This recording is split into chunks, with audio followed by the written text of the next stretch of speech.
It is game one of the Banana Ball Open Final, presented by Geico. The number 1 seed, the Savannah Bananas, host the number 3 seed, the Texas Tailgaters, with a spot in the playoffs on the line. And what a juxtaposition of starting pitchers tonight. Noah Nisnik makes his 63rd career start for the Bananas, while Jonathan Hughes gets the ball from the get-go for the very first time as a tailgater.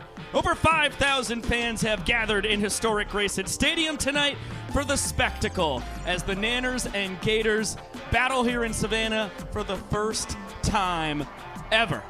And what a beautiful evening it is. 83 degrees and sunny as we bring you virtual Banana Land from the hostess city of the South and welcome you inside with Josh Talevsky, Mr. Brett Loftus. I am Biko Scala. Thank you all so much for spending your Saturday night with us here in virtual Banana Land. Brett, we'll start with you. The Gators, a heck of a 4-3 victory last night against the Firefighters. On the backs of Christian Davis, who was not scheduled to start until about 36 hours before first pitch last night. Supposed to be the ace, Chris Clark. Again tonight, Chris Clark. Well, now the Tailgaters are saving him from either a win-or-go-home game tomorrow or a potential playoff spot to be on the line tomorrow. And Jonathan Hughes going to pick up that banana ball. It's his first time starting in Grayson Stadium since 2018 as a Florence Red Wolf.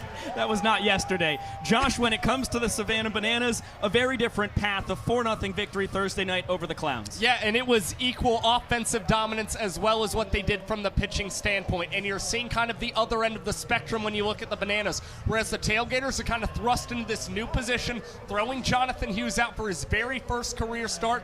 The Bananas send Austin Drury out to the mound against the Clowns. He cruises and earns the win. Tonight, they get to turn to Noah Nisnik, who has been their ace each of the last 2 seasons and a Banana Ball All-Star each of those years. It is a great guy for them to get the ball in game 1 of this final. They're feeling fantastic. And just in case this is the first time you're checking in on the Banana Ball Open, let's get a little recap of what the format is here in our first ever mid-season tournament here in the world of Banana Ball. It was single elimination in the semifinals Thursday and Friday night. Now we have a 2-game series which will go to showdown tiebreakers tomorrow afternoon if this series ends up split at the conclusion of tomorrow's game, which kicks off at 1 p.m. Eastern. And it's all about the playoff spot on the line. Whoever wins this series, they clinch a spot in October to the playoffs. Yeah, and the Bananas have the edge a little bit tonight, getting to play as the home team, whereas tomorrow things will switch. The Tailgaters will play as the home team. The Bananas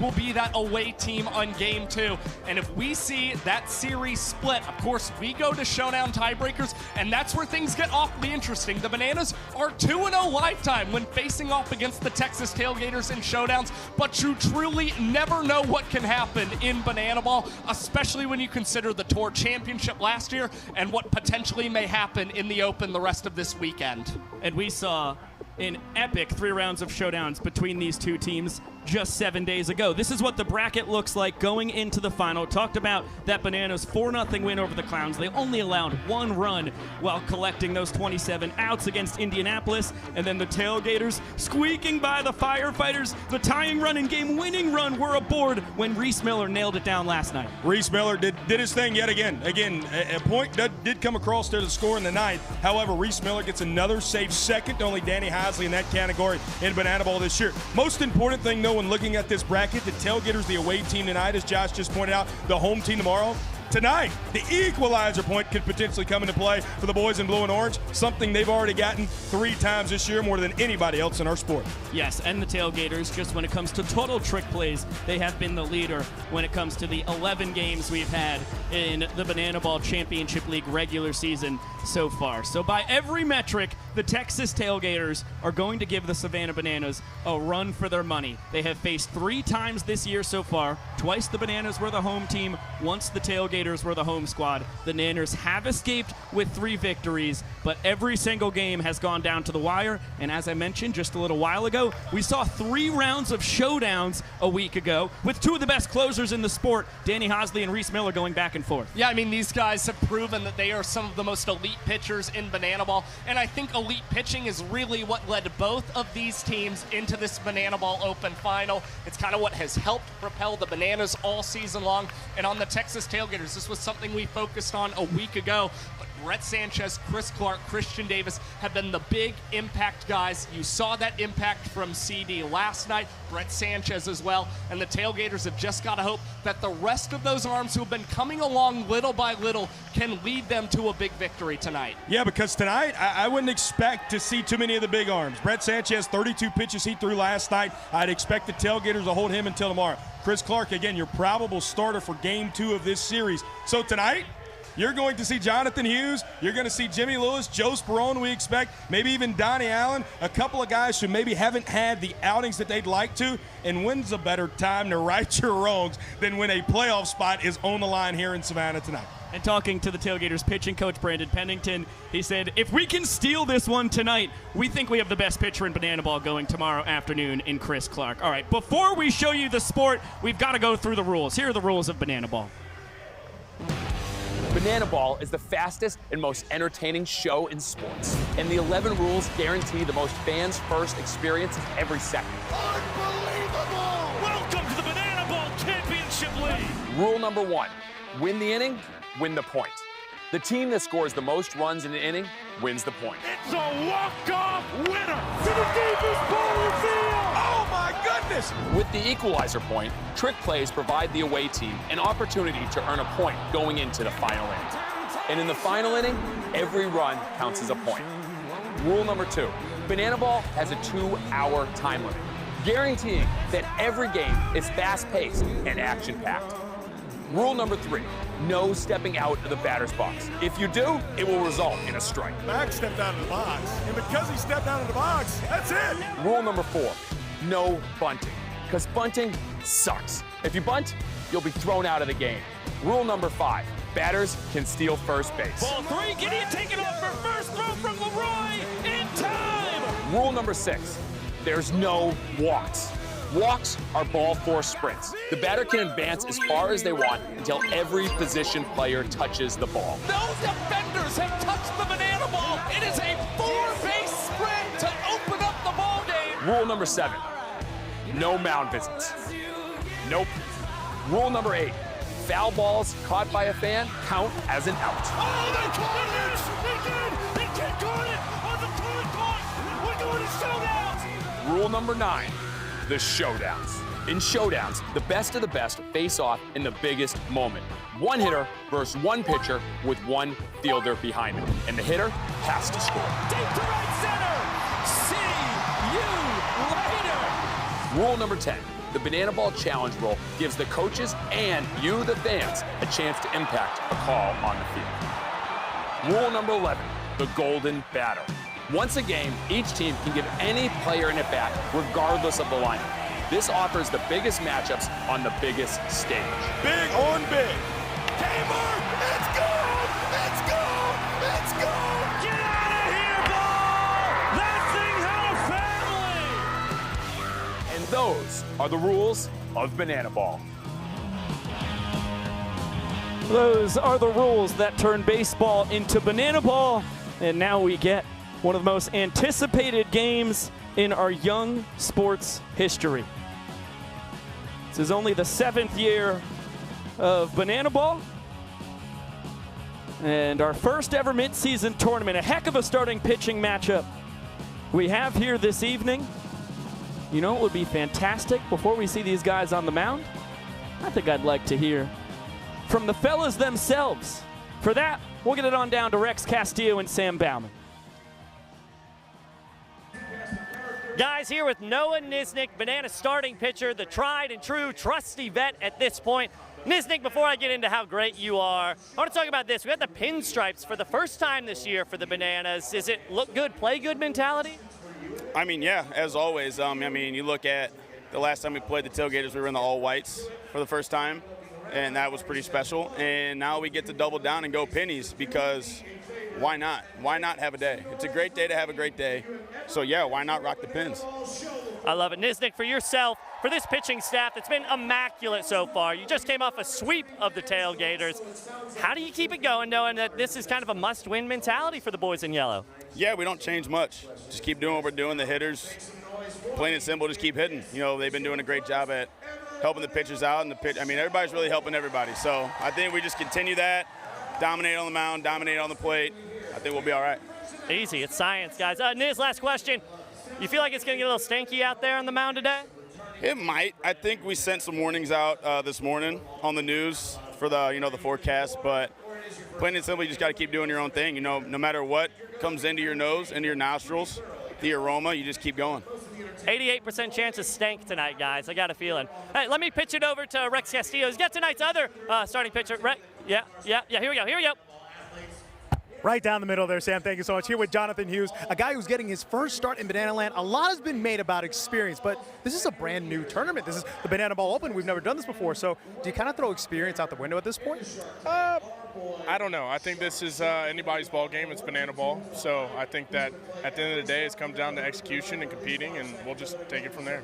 We've seen Tailgaters Bananas a bunch already in this early season. You get another shot at them to get in the win column. How special would it be to finally get a win over the guys in yellow? Oh, it'd be awesome. I mean, we want to go into tomorrow with a win, of course. So, it's going to be fun. They know what we got. We know what they got. So it's just coming down to who's going to compete. And speaking of competing, the opportunity to seal a playoff spot with a win in the Open, just a month in, 6 months ahead of the postseason, that's got to be really special to get that opportunity, right? For sure. I mean, that's what, each of these teams are going to be, going for. I mean, it's going to be a battle. I mean, like I said, you watched the games last weekend, they were battles, and I don't think this is going to be any shorter than that.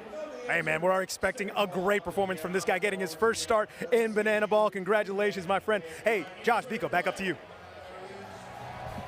Thank you very much, Rex. Appreciate the time and insight from Rex, Sam, Niznik, and Mr. Hughes. The Texas Tailgaters starting lineup being announced. Let's get it back down to the field. 27, Kyle Martin. At third base, number 6, Jordan Barr.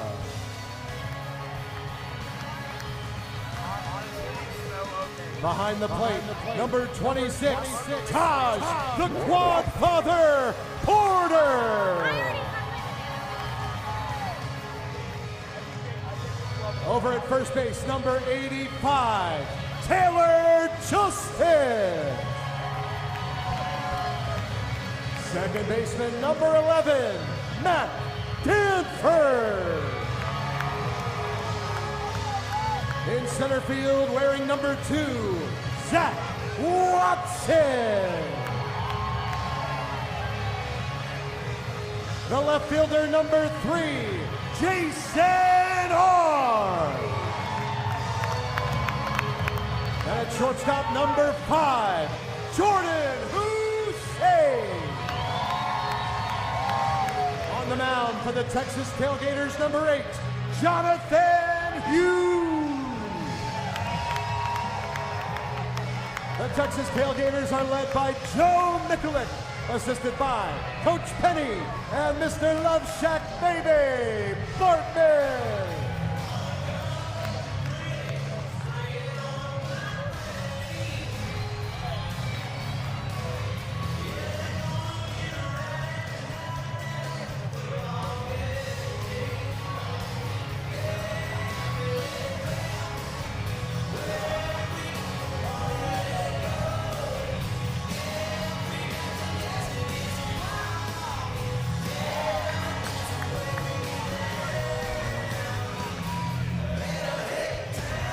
Stadium, make some noise for the Texas Tailgaters!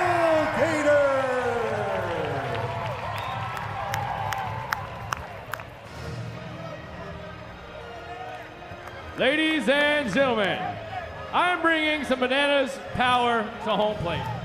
His name is Barrett. Barrett is 6 years old, and he's attempting to hit a home run against these Tailgaters. So can I hear some noise for my dear friend, Barrett? He's digging in the box. He looks ready to go. Oh, a fake pitch. That messed me up. Here comes Taj behind the plate, and now we're set. Here comes the windup and the first pitch. Oh, the high heat. The Tailgaters are not taking it easy on him today. The count's 0-1. Barrett digs in. Here comes pitch number 2. Oh, the high fastball is just not fair. That's not very fair, you guys. The count's 0-2. I don't really like all this. And neither does Split. split, come out here and push Taj. He's going to steal the ball and say, I've had enough of this. Now this fight is more fair. Bear's got the ball on the tee. He winds back and smokes it out the middle. He's off to the races. He's rounding first base with a blazing speed. Make some noise for Barrett, ladies and gentlemen. He's rounding second. The Tailgaters cannot get a handle on the ball. Jonathan Sunshine Looters is on his unicycle, tracking him down. Barrett grabs the football. He's rounding third. Sunshine falls down. The play at the plate, not in time.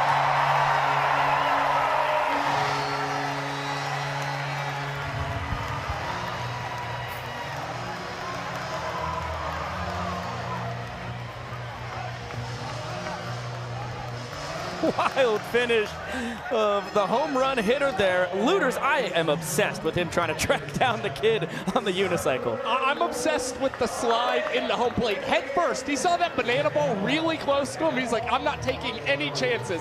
Head first slide, safe, really good decision. Yeah, looked like a fumble at the end there, but the important part is that he touched home plate. That's an inside the Parker against one of, if not the best defensive team in banana ball. Yeah, you're not going to see Sonny make too many mistakes like that. He just barely fell over right there. That was quite hilarious. I tell you what, didn't make a whole lot of mistakes in UNC despite a sweep for the Savannah Bananas. It was a lot of trick plays last weekend and a couple of long balls as well for those Texas Tailgaters. You see the first trick play of the weekend coming from Christian Davis between the legs out there on the bump. But what about Mr. Leisure? Nick Lopez, a pair of homers this year, both against the Bananas, and both in football stadiums.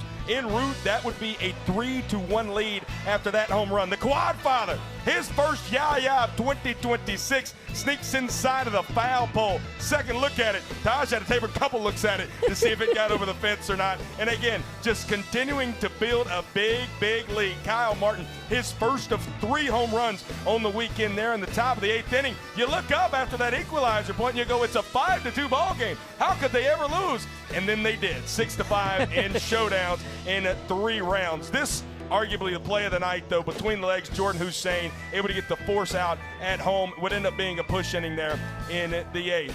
I got to see that one again, though. Look at that. Book it from J5 What there. the stretch from Taj. He does some water aerobics, I hear. This was on Sunday afternoon. Sunshine, we just seen him out there. The first trick play he had on his afternoon ledger. Had a quiet 6 trick plays on Saturday night. Quiet Added 6. 3 more on Sunday afternoon. And then these long balls. Guys, we've been talking about this. 17 home runs. The Tailgaters lead the Banana Ball Championship League, but last in batting average, and that's what we've seen here in that 9th inning. Ended up wrapping up as a 5-4 final on Sunday. Yeah, you folks talked about it on the pregame show last night. It's been a little bit of feast or famine for this Tailgaters offense. They've got all the power in the world, looking for some more consistency, though. Yeah, but they scored in 9 of their 18 offensive innings against the Savannah Bananas throughout that series in UNC. So that was honestly a pretty strong part of their game. And it's Kyle Martin and Jose Gonzalez Jr. They have been 2 of the strongest individual performers against the boys in yellow so far. 3 consecutive games. Kmart has hit a home run in those 2 games last weekend at UNC, and then again here last night in the first game of the Open for the Tailgaters. Brother on the other side, he's been a rookie phenomenon. 10th round pick, used to wear the yellow back in 2020 during the CPL days, and he has mushed the team that he used to rep in the Savannah Bananas. That is a beloved collegiate banana in Jose Gonzalez Jr. and still a few of his teammates, especially the most tenured guys, Bill, Kyle, Dan, over in that Nanners dugout. All-time fans of Jose Gonzalez Jr., and it is no surprise to anybody who saw him bash the ball across a full summer in 2020 that he's taken it here to Banana Ball as well. Yeah, you think guys were kind of sleeping on Jose Gonzalez Jr. You went into that draft process, it's like, where does he really fit into a Banana Ball squad? But the Texas Tailgaters just noted it was a great individual and an amazing bat throughout his collegiate career, his independent ball career as well. So they got Kyle Martin in the 4th round, which honestly is a steal considering how much power that he's displayed, and Jose Gonzalez Jr., arguably the best of any late round pick. It's either him or Bazela in my opinion. Last night I got to talk to Siobhan Ray, who gave up that home run to Kyle Martin. Absolutely exceptional. Only 2 hits G gave up was to Kyle Martin. I said, G, you made 1 mistake. I said it was to a guy who had 275 career professional home runs. I think you'll be okay. Right, and a guy who now has 4 home runs across his last 3 banana ball games. Now, when it comes to the Nanners, they faced off against the Indianapolis Clowns, a squad that they had swept a few weekends ago in Angel Stadium at the end of March. And going with Nick Wilson as their starting pitcher, Robert Anthony Cruz, a rude greeting with 2 outs in the bottom of the second inning. That's his second long ball across the last 3 games. Nanners up 1-0. And it's 4 extra base hits for Rack in his last 5 games, which includes that open. You go to the bottom of the 3rd inning, Oberst a high chopper. That leads to another walk-off for the Bananas. But Bobby Leday tried to spark something for the Indianapolis Clowns in the top of the 4th inning. He would go yard out to left field. But from there, the Indianapolis Clowns unable to hold that lead against the Nanners. Yeah, a couple ducks on the pond, both in scoring position, and with 1 out, a long run for Joe Gray Jr. He loses the ball in the twilight. It was up there for a long time, got lost in the night sky. Alexiadis would have scored on that anyway to tie the inning, but Bryce Grzaffi comes in to win the inning from second base, and that kind of felt like the old axe for the Bananas against the Clowns. And if you're going to add some insult to injury, how about Super Reese Alexiadis? It's 7-0 in trick plays when Super Reese gets his first ever tornado catch in dead center, and then he does it with the bat an inning later. Maybe that right there is the dagger we're speaking of, 4-0 through 6 innings. And then you got to see how strong the Bananas bullpen was the rest of that way. They turn it over to the rookie Jacob Azala, and it was a beautiful double trick play between Kyle Jackson and Alex Ziegler that put them up even more, indicating that equalizer point. Bazala comes away with a strikeout to end the inning, and then for Tristan Levesque, 8th inning, he adds in a punch out of his own, and then another trick play from the Bananas. Young Goldberg with a bounce pass to a barehanded Levesque cover at the bag. And then you hand the ball to Danny Hosley with 4 points to work with. That's going to be plenty. A couple strikeouts, 1 swinging, 1 looking, both via the Vulcan changeup. 2 singles in the frame from Joe Lytle and Correll Prime, but no harm done. Max Young Goldberg takes the pop-up in the infield, and the Bananas cruise to that 4-0 victory to earn their spot in this Banana Ball Open final. And then last night, the Texas Tailgaters, boy, they had a lot more of a roller coaster ride when it came to their battle with the Firefighters. Man, this was incredible stuff. In the first inning, you sit here and you go after this walk-off. Oh, man, this might be a long night. Eric Jones Jr. able to walk it off there in the first. Wild pitch, able to score. Jose Gutierrez making his Banana Ball debut as he belly flops on the home plate as the Tailgaters' designated runner. That would be en route to a 1-0 lead. And then CD, man, his best start in his Banana Ball career coming last night. Mac Danford made it 7 straight games with an extra base hit as he rung this one off the left field fence. And again, another run en route to another point there for the Tailgaters in the top of the 3rd inning. And how about this? Dalton Cornett out to center field. Zach Watson says, let me give you a Waddy-Wo bucket, and a trick play to clinch that 2nd point there in the 3rd inning for the boys in blue and orange. CD, 5 strikeouts. A man who's had his last 2 combined outings, just 2 strikeouts. Went 5 punches last night, and that yah-yah went a long way. Welcome to the action, Mr. Kyle Martin. His 5th unofficial home run of the year. Obviously, stats not counting here in Banana Ball. His 3rd, or the Open, I should say. Right. His 3rd straight game with a home run as well. This was perhaps the play of the year. Jonathan Sunshine Looters turns a double trick play there with Taylor Justice.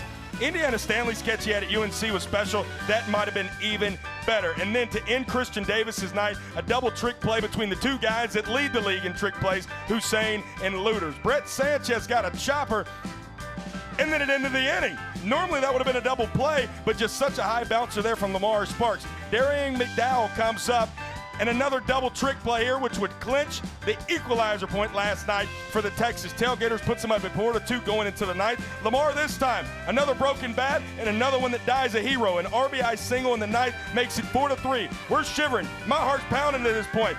The tying and winning runs on base, and Reese Miller says, let me throw my frisbee of a slider and send us against the Bananas to the weekend. Tailgaters win it last night by a final of 4-3.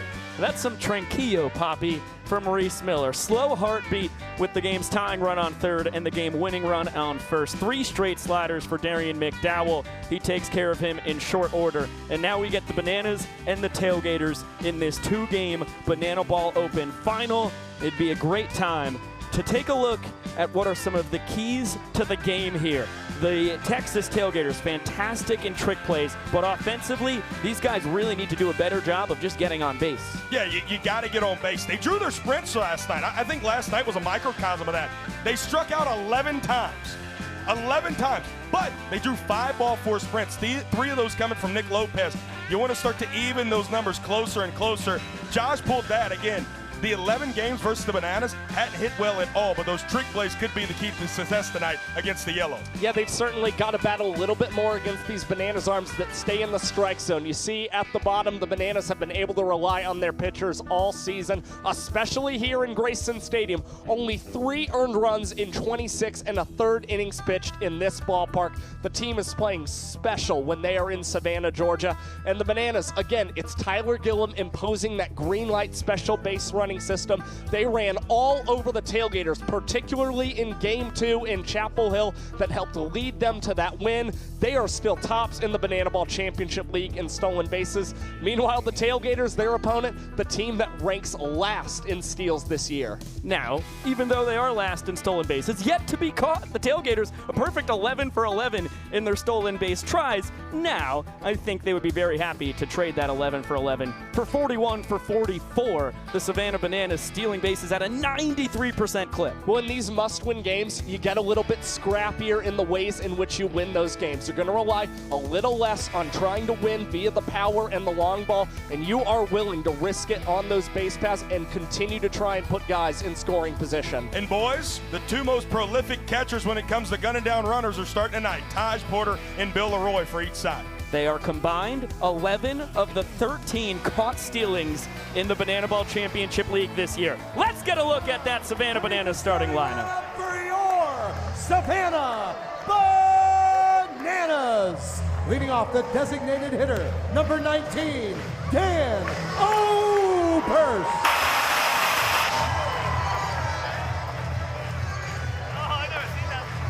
Center fielder number 2, Reese Superman Alexiades.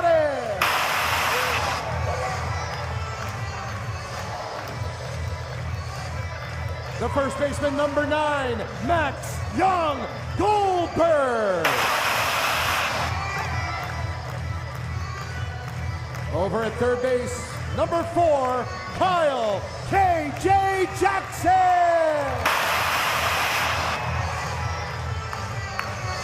The catcher, numero 1. He's the captain, baby, Bill Leroy.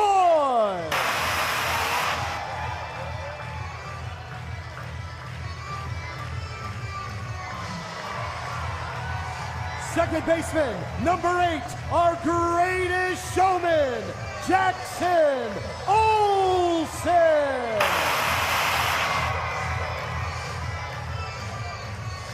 The left fielder, number 15, we call him Rack, Robert Anthony Cruz.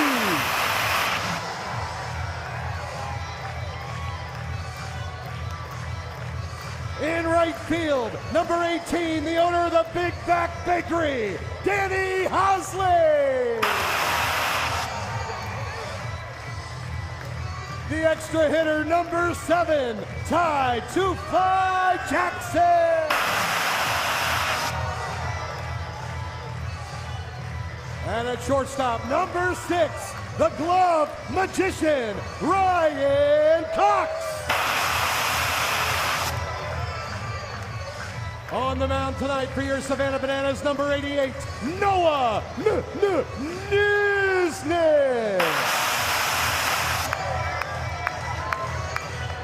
Your Savannah Bananas are led by Tyler Gillum, assisted by Adam Virant, Ryan Kellogg, Bryce Stober, and the legend, Reggie Horton.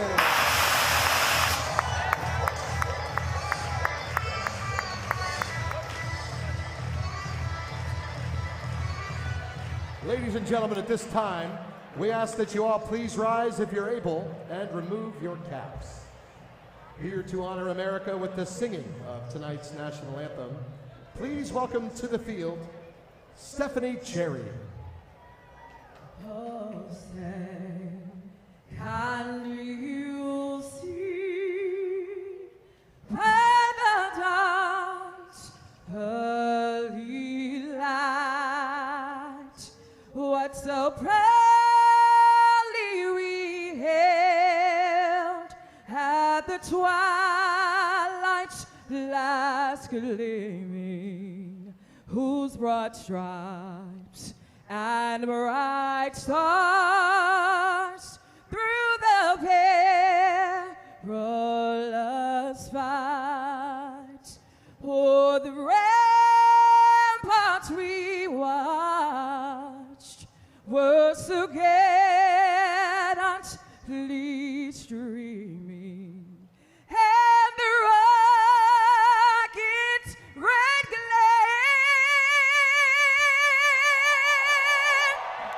the bombs bursting in air, gave proof through the night that our flag was still there. Oh, say does that star-spangled banner yet wave o'er the land of the free,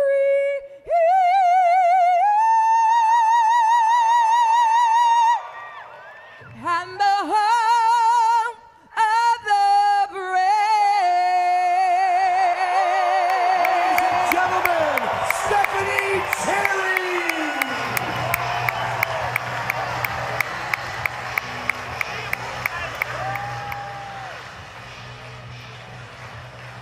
Absolutely dynamite rendition of the national anthem, hitting that high note like Josh Talevsky.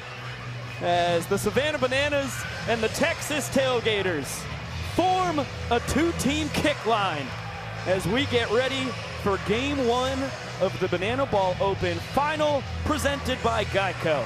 In the regular season, the Nanners a fantastic 10-1. The Texas Tailgaters going into last weekend were 5-4 until they got swept in Chapel Hill by their opponents here tonight. For the fourth time in 2026, the Savannah Bananas and the Texas Tailgaters lock horns. So far, the Nanners 3-0.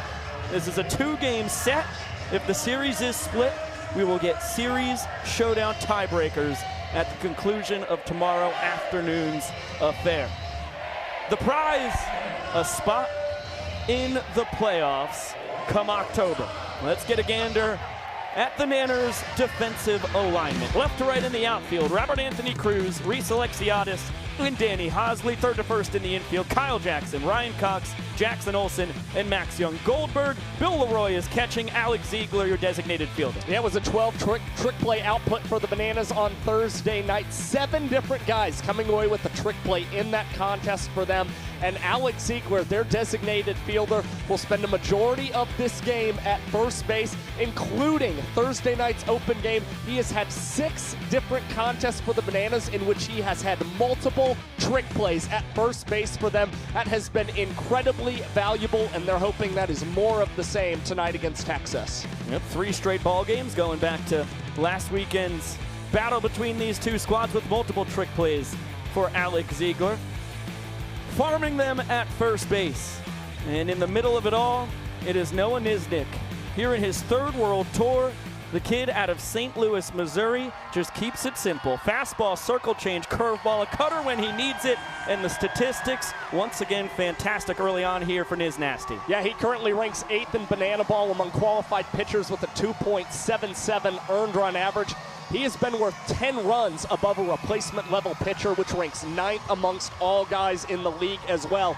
And for Noah Nisnik, he has had a lot of success against the Texas Tailgaters. In 6 starts, he has a 2-0 record, 15 innings pitched, a 2.40 earned run average, and he has averaged 3 outs in 3 minutes and 35 seconds. That is extremely quick and efficient work for the Southpaw. And has only issued out 2 ball 4 sprints the entire year. Something we talked about, plate discipline from these Tailgaters tonight. It's hard to get it when this guy fills up the zone as much as he does. Yeah, those 2 sprints convert to a 3.3 ball 4 sprint percentage. That is 5th best in Banana Ball, and always a key part of Noah Nisnik's success here in our young sport.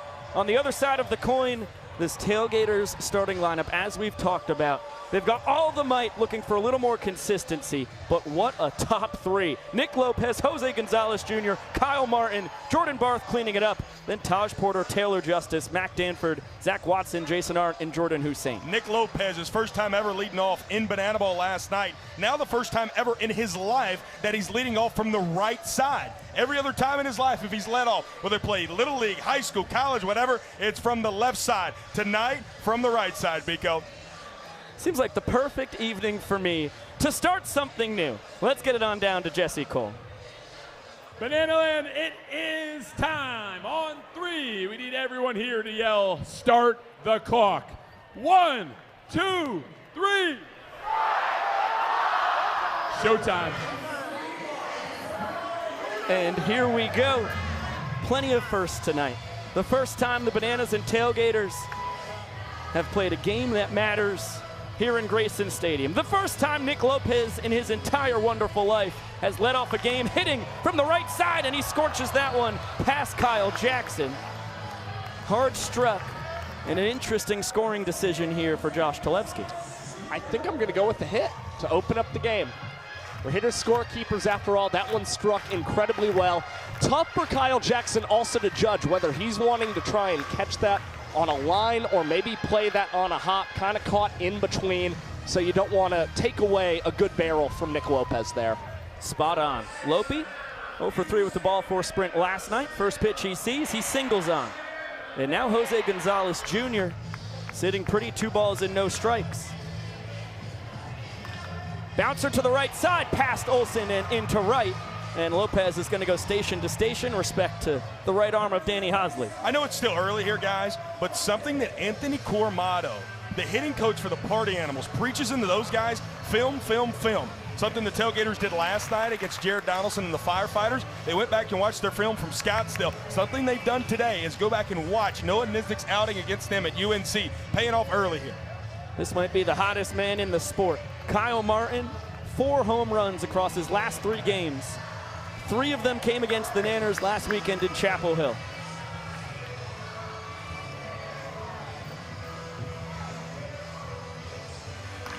That ball is blasted but foul and not caught by the fans. Kmart 2 for 5 last night. The solo shot to dead center. Couple runs driven in. That was his 1 run scored. Bill Leroy hoping for a free out, but running out of room. You know, it's funny, Kmart, he's homered in 3 straight games. We mentioned those 3 home runs he had at UNC. He talked about how difficult it was at FSU, how he was so sped up, those big lights playing in front of that many people. He's really starting to slow down the game of Banana Ball, and it's been showing here of recent. Just a bit outside. I'm going to guess from Bryson Wheeler, our home plate umpire. Big 3-2, and that is a ball 4 sprint. Lopez will score easily from second. The Bananas need to get it to all 7 fielders behind the pitcher and catcher before the ball is live.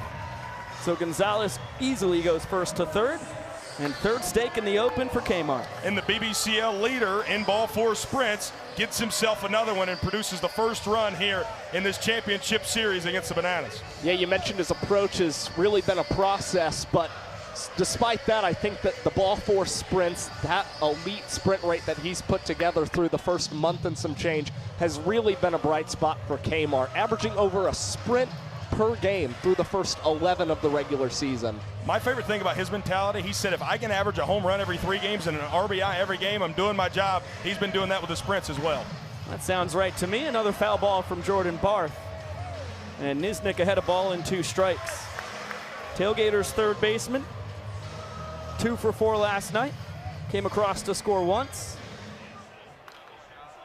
And a nice fight on the fastball. Orange turtleneck, blue sleeve from JB tonight. Sweet combo. Look out! Barth is plunked on a hop. And it's old man Jordan Barth hobbling to first base. He's 26 years young. He shouldn't be walking like that. Is he going to do the thing? Oh, he is doing it. As we'll take a second look at him get hit by that pitch. We've had a hit by pitch, Sally, that we've been wanting on for quite some time. Ricochet, it got both legs. 2 for 1. Put him on the walker real early in life, Pico. Barth, no worse for wear. Bases loaded for the biggest, the largest, Taj Porter. Another switch hitter in this Tailgaters lineup. The catcher from the right side behind 0-1. Softly hit, but could fall. And it will. Perfectly placed between Alexiadis and Hosley. Everybody goes station to station. Gonzalez scores. Porter, his second run driven in of the Open, and a 2-spot now for the Gators. Yeah, and since facing the Savannah Bananas as a member of the Texas Tailgaters, he has been one of their most consistent batters. 3 home runs against the Bananas, close to 10 runs batted in now. Taj Porter just doing everything right for his squad. Last time the only time the Tailgaters have ever beat the Savannah Bananas, Taj Porter homered in that game in Great American Ballpark last June. So he gets it going again tonight. Jose Gutierrez running for him over at first. Ball and 2 strikes on Taylor Justice. Still nobody out. Bases loaded. The numbers this year for Justice, fantastic. As you see, comes in hitting .400 in the regular season. Was hitless last night, but a ball 4 sprint in 4 plate appearances. Heater misses up. Count even at 2-2 on our Dunkin' Donut hitter. High fly ball, deep to left field.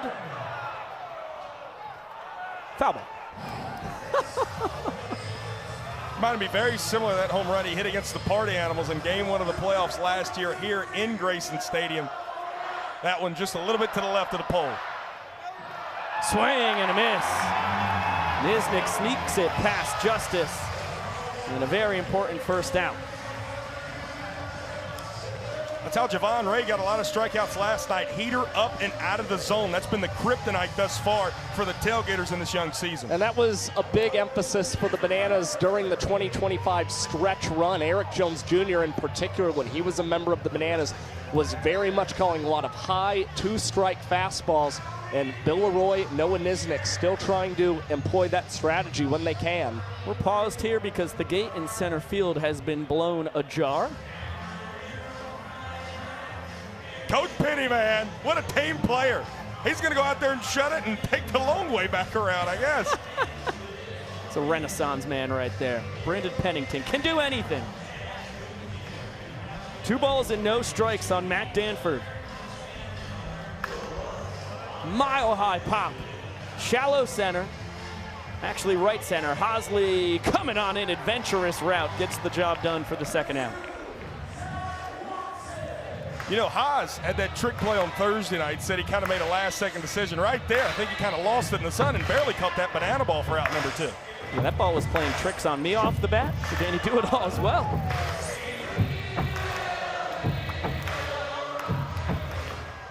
Two runs are home. Bases still loaded. Zach Watson looking to make it a crooked number here in the top of the first. Waddy just 2 for 13 on the year, was 0 for 4 last night with a couple strikeouts.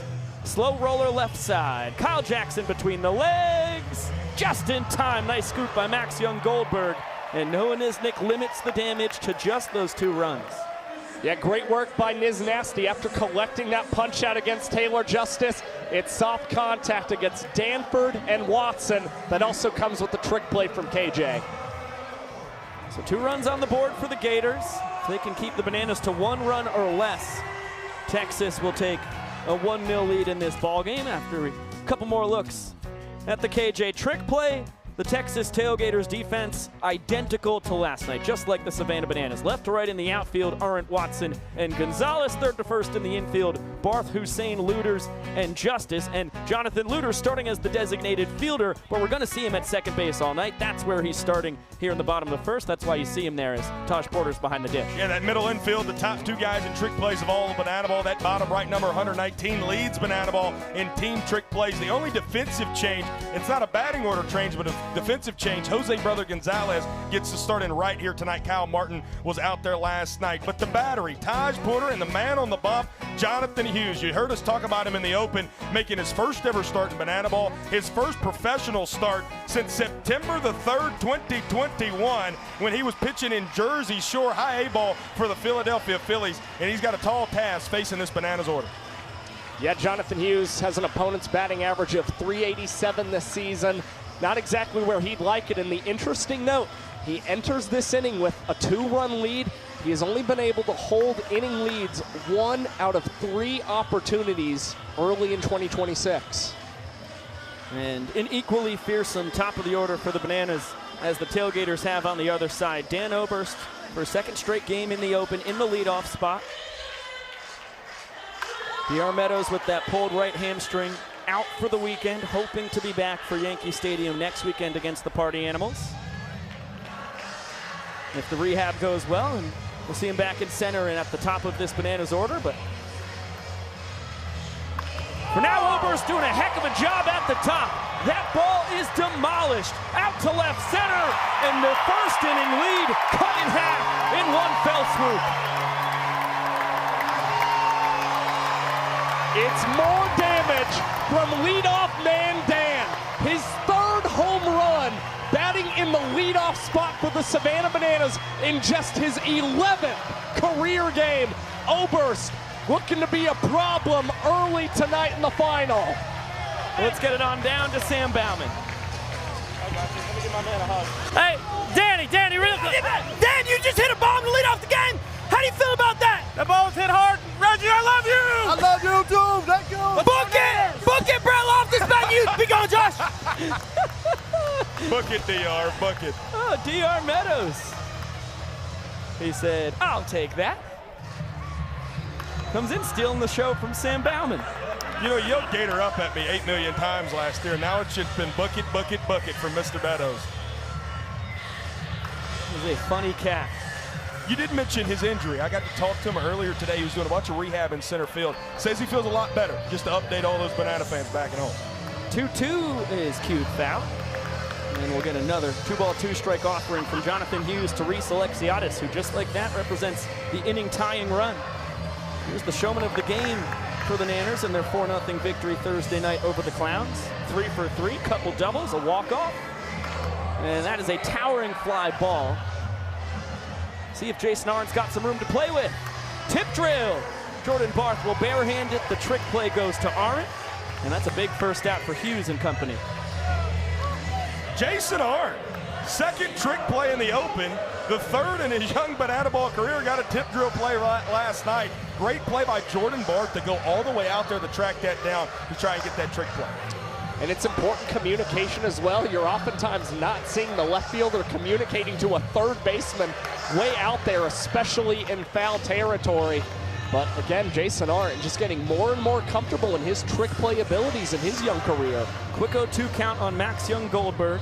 His .435 on base percentage, the worst among the first 5 hitters in this Bananas lineup. That's .435. I'm going to repeat that. Yeah. It's the worst out of the top half of this Bananas lineup. 0-2. Nice battle here from MJG.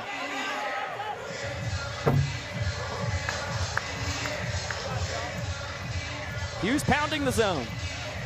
Finally misses, but that's a great miss on an 0-2. Fastball just wide. Part of an 8-pitch mix.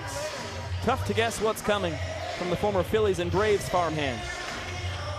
Another foul ball with 2 strikes from young Goldberg. That's a great point there, Biko. A guy who throws 93 to 95 on his fastball. He's going to lean on that. But 7 other pitches you got to be guessing off of. Swing and a miss.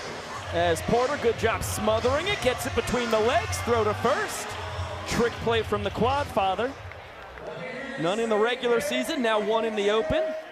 And the Tailgaters with a 2-1 lead at trick plays. I don't want to use the terminology steal, but Taj is able to steal a lot of trick plays last year doing that as well. Anytime a ball got away on strike 3 and throwing it down there the first. And as you mentioned, a big one to get putting yourself back ahead in the trick play battle.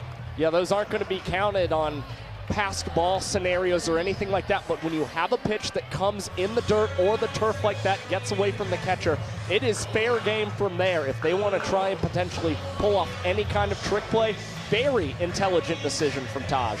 2-0 from Hughes to Kyle Jackson. The Bananas' last hope here in the last of the first. And a 3-0 count on KJ.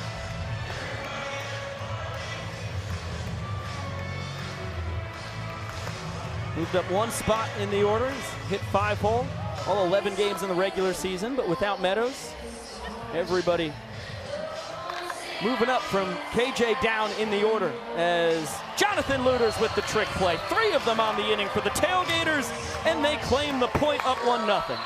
Big time inning. Again, Dan Oberst goes leadoff yaya. Your heart starts to beat a little bit. Jonathan Hughes just slows it down, earned his 2nd point of the year, protecting that lead in the top half. And then 3 trick plays on top of it. Boys in blue and orange off to an excellent start.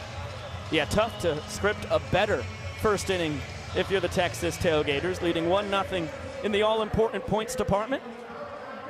Will be the sheetiest moment of the night. And that was sheetiest with 2 E's because it's time for the sheet race.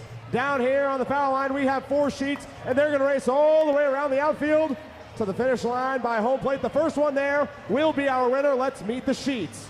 We've got the blue sheet, the green sheet, the yellow sheet, and the brown sheet. Ladies, are you ready to go? Here we go. This sheet race will begin in 3, 2, 1, go! Okay, my dear friends on the Banana Ball YouTube channel, it's my favorite promotion of all time, and I am blessed to get to call it. The sheet race off and running. Green with a slight lead. Yellow pulling ahead. Brown in 3rd. Teal in 4th. It is neck and neck at the top of the race. Yellow and green jostling for position. Unbelievable backpedaling by our cameraman Turner. It is anybody's race. Green pulling ahead. Who's gonna get the kick to secure the victory? Green trying to get some separation. Yellow coming ahead. Green just by a hair. Yellow right behind her. Brown is going to come in 3rd. Teal a valiant 4th place. Come on, like the tongue from Lightning McQueen. Green right there. I tell you what, just stuck everything out there at the end. Look at this. Falling, balling, howling. Able to win it there at the end. That is digging deep. Finding that last bit of gas in the tank to pull out a victory in front of over 5,500 fans tonight in the Banana Ball Open final. Hot shot, fast the dive of Kyle Jackson. Nearly made a phenomenal play. Almost had another web gem against American Idol's finest, Jason Ard, who ended up with another RBI extra base hit last night. He's supposed to be an entertainment player, Josh Zalewski.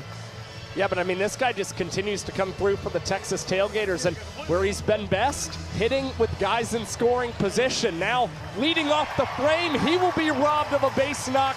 Super Reese in center field with a sliding snag to record the first out of the 2nd inning.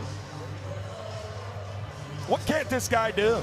Super Reese was the everyday center fielder for the Ogden Raptors 2023 when he was the Pioneer League MVP. Right at home out there.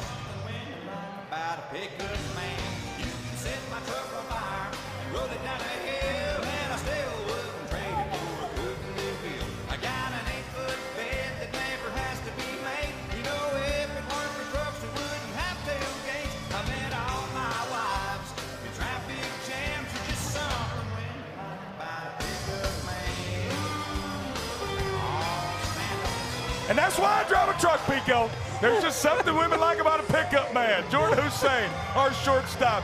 What you know about Joe Diffie? God rest his soul, man. Jordan Hussein came up to me a few weeks ago. He said, Brett, if y'all are going to give me a walk-up, I need 80s, 90s country. He's on a 3 walk-up streak there after he gets a base hit of old school country.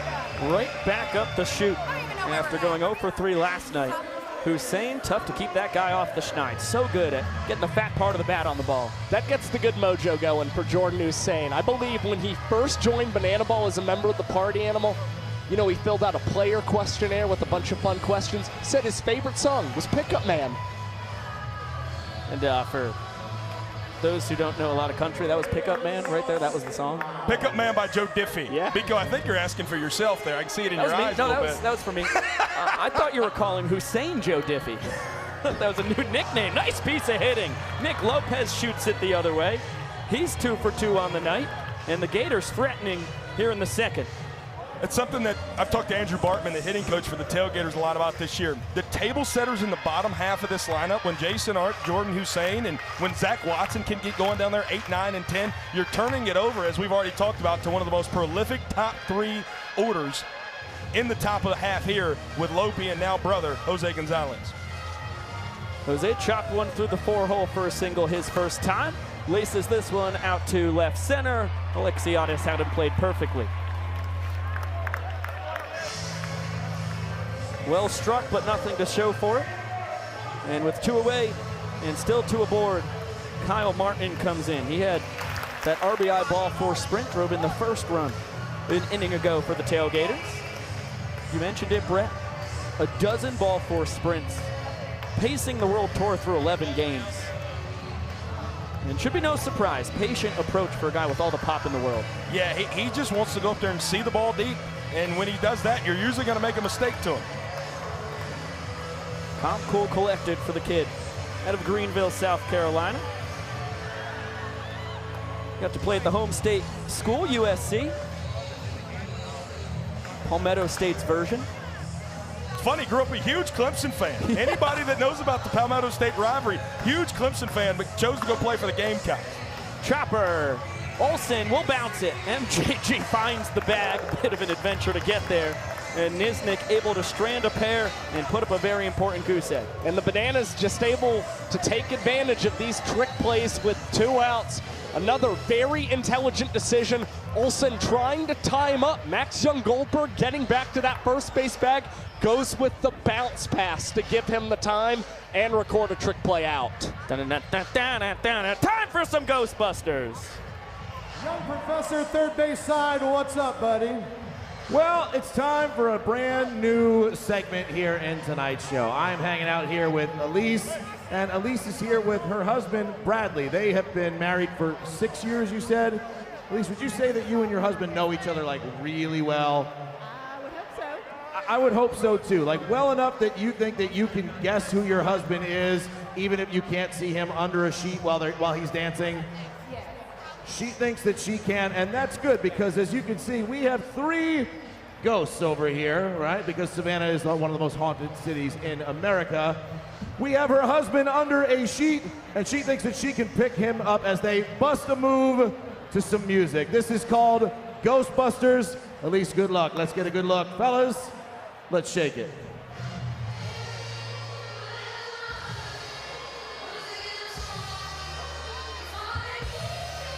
All right, Elise, make sure you're getting a good look here. They're really dancing. They got the moves, all right. Make sure you're really watching 5, 4, 3, 2, 1. All right, that's all the dance moves from our ghost. Now, Elise, you have a tough job right now. Is your husband ghost number 1, 2, or 3? Ghost number 2. She says ghost number 2. Well, let's go ahead and take a look at our ghosts. Let's make sure we don't get it right. Let's look at ghost number 1 here. It's Indy Stanley, so that's good. That's all right. This is ghost number 2. Let's look at ghost number 3. Oh, we got Besser over there, so far so good. Let's look at ghost number 2. That is also not your husband. You did a poor job picking him because your husband is under a sheet all the way over there. You picked the wrong one. It's going to be a weird ride home. Give it up for Elise and Bradley and Ghostbusters. Good luck. Grayson Stadium, do me a favor at this time. Pretty sturdy dance moves there. I give like a 7 out of 10 to start and then a 2 out of 10 on the twerking. Yeah, that wasn't the best generous. form. Yeah, that wasn't the best form I've ever seen. I can't believe they put her poor husband up there. They bamboozled that young lady. Yeah, classic bait and switch in Banana Land. Happens a couple times every weekend. Bill Leroy will kick off the bottom of the 2nd inning. A ball and a strike against Jonathan Hughes here in his 2nd frame of work. 5, 6, and 7 due to swing it for the Bananas. They just need 1 run to knock this game at a point each. Baltimore chopper. Foul ball. Great effort by Jordan Barth. Well, it's certainly within possibility that Bill could end the inning right here. Homered off of John Hughes last weekend in Chapel Hill. Also one of 3 Bananas with 4 home runs in Grayson Stadium a year ago. It's pretty well documented, but this is Bill Leroy's 9th year as a Savannah Banana, who, for folks who may not know, as the count is full. The guy loves hitting in Savannah. He's also caught every single inning of every Bananas game so far this year. Aside from one. High fly ball.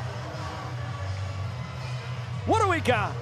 Tip drill into the hat of Jordan Hussein. Watson and Hussein double trick play, make it 5-2. Tailgaters are up with the trickery. Book it! Book it! Jordan Hussein getting started here tonight. And again, Jordan Hussein's goal for this Tailgaters defense this year is to have a 6 trick play inning.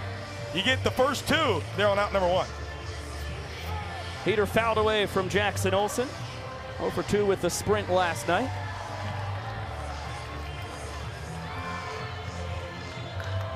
And a turf cutter. Hussein off his back foot. Oh man, Justice went for the between the legs reception. Would have been a mind-boggling double trick play. Instead, a trick play missed for the Gators first baseman. Yeah, that's a play where I think Taylor Justice is getting a little too greedy for the Texas Tailgaters. You already feel like you're getting off to a rather commanding, 5-2 lead in that trick play department. Hussein, I mean, he's about to make an unbelievable play and a great throw over across that diamond.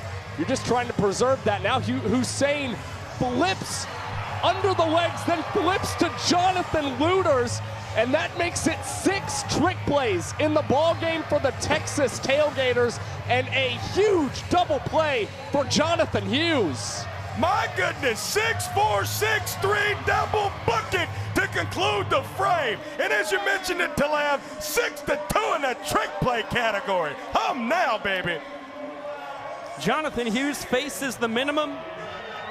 It is still 1-0 Tailgaters through 2 innings of action.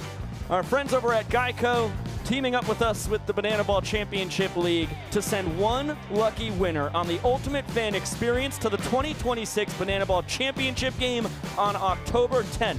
You win 4 tickets, airfare, hotel, and a VIP on-field player experience. Go to itfeelsgoodtogobananas.com to enter. That is itfeelsgoodtogobananas.com to get involved. And it does feel good to go bananas. As someone who's been doing it for 7 years now, I'm a big fan, a little biased about it. It's one of my favorite things to do. You know what I am too? I'll say it. Yeah. As the Tailgaters guy, I'll say it. I like going bananas, You've been enjoying it for a year plus now.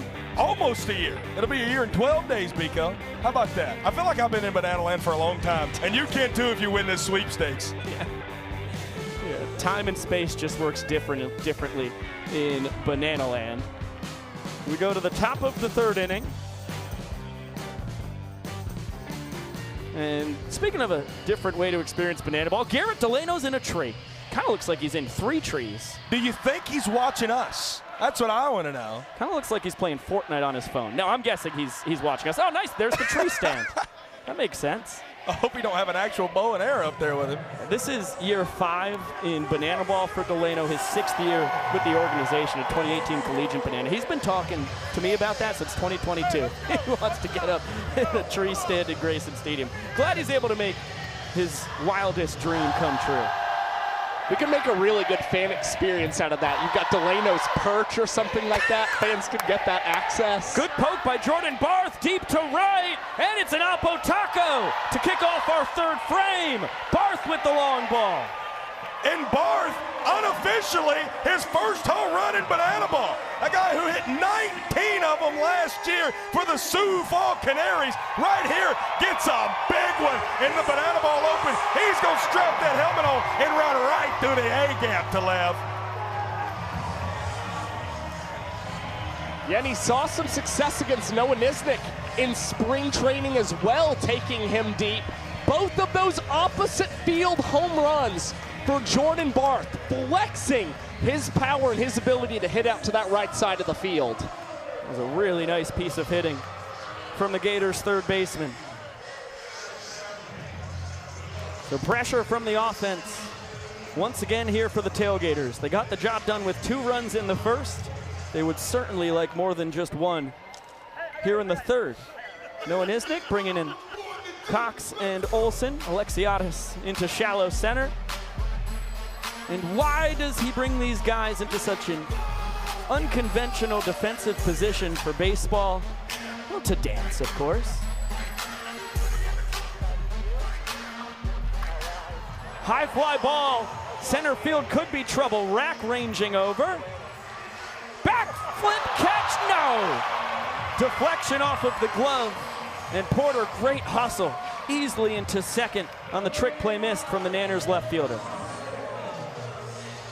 Man, that could not come at a worse time there for Noah Nisnik. Almost an incredible bounce back there against Taj Porter, and instead a trick play miss puts another runner in scoring position after you just gave up the leadoff bob to Jordan Barth.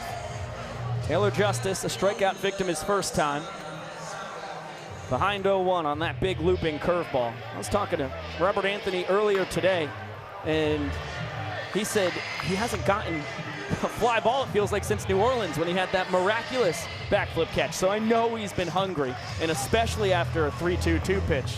You think about the potential virality. It's tough to say no to the opportunity there. He did have that incredible rack flip on the dirt last Sunday afternoon at UNC, but as it comes to the outfield, hadn't got a fly ball in a while. That ball is smoked. Straightaway center. Alexiadis, a nice jumping catch. As tagging up, it's going to be Jose Gutierrez, the designated runner. Good base running to get an extra 90. Massive, as that is the first out in the frame.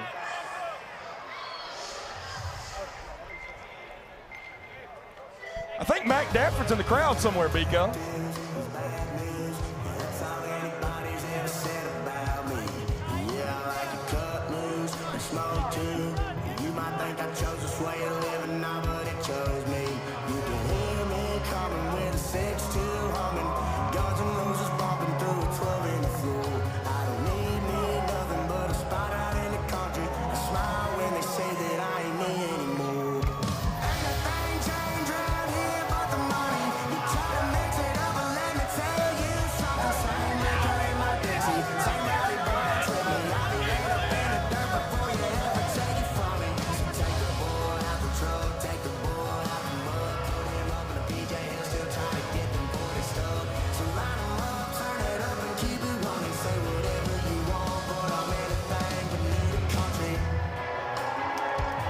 No offense to anybody else in the history of the Texas Tailgaters, that is the single best walk-up I have seen here in almost 50 games I've gotten to be a part of here with these boys in blue and orange. Mac Danford absolutely bodied that. Had another opportunity to run it here tonight, and that was even better than what we seen last night. That was awesome. Okay, this is the 49th game in Tailgaters history, so they're about to reach that half-century mark with Molito. Jose Gutierrez played some tricks with KJ over at third. Infield in for the Bananas. I was thinking the exact same thing during that Mac Danford walk-up extravaganza. And I also just love Bailey Zimmerman. That is hit. To the moon and back, but not getting out of the infield. Tip drill, Ryan Cox with the trick play. And an unproductive out with Gutierrez still at third and 2 down now. Yeah, ideally you'd love to turn that into a potential double trick play, but with a guy on third base, you really can't risk anything whatsoever. So Coxie wanting to make sure that's handled all by himself as Watson now hits this over to third. Jackson transferred between the legs, high throw to Alex Ziegler, but he is able to haul it in, and the Nanners finish off the top half of the third inning with 2 trick plays, but not before Jordan Barr starts the inning off with a leadoff homer. Let's get it down to Jolie Chabala. Across the United States, there are over 400,000 children and teens in foster care without a permanent home. To raise awareness and support this community, we created Bananas Foster, the official nonprofit of Banana Ball. Our organization is dedicated to celebrating the foster care community while educating and inspiring others to get involved. Tonight, we are celebrating the Morast family. Bobby and Angelina became foster parents 13 years ago. Sadly, Bobby passed away in 2024. And just 3 months later, Angelina reopened their home, this time as a single foster mom. In total, they have welcomed 41 children and teens into their home and adopted 1 kiddo into their family. Fans, please welcome to the field the Morass family for making a difference right here in our community.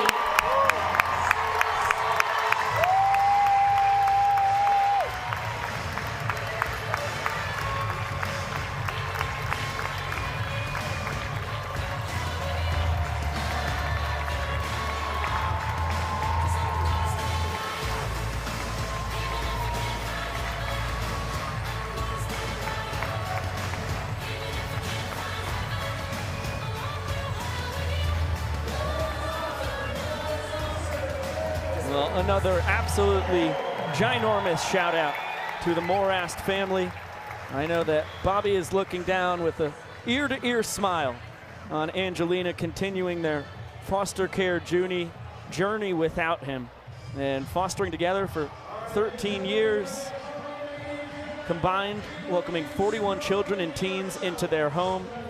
I mean, there are truly not words that properly convey just how special that is. So many lives positively impacted. And it warms the heart beyond belief to get to honor Bobby and Angelina Morass here on game one of our Banana Ball Open final, as the Banana Band blasting away in this middle of the third inning. Tailgaters lead the contest 1 point to nothing. They lead the inning 1 run to nothing. If they can get a 0 from the Bananas in the bottom of this frame, it'll be 2-0 Tailgaters.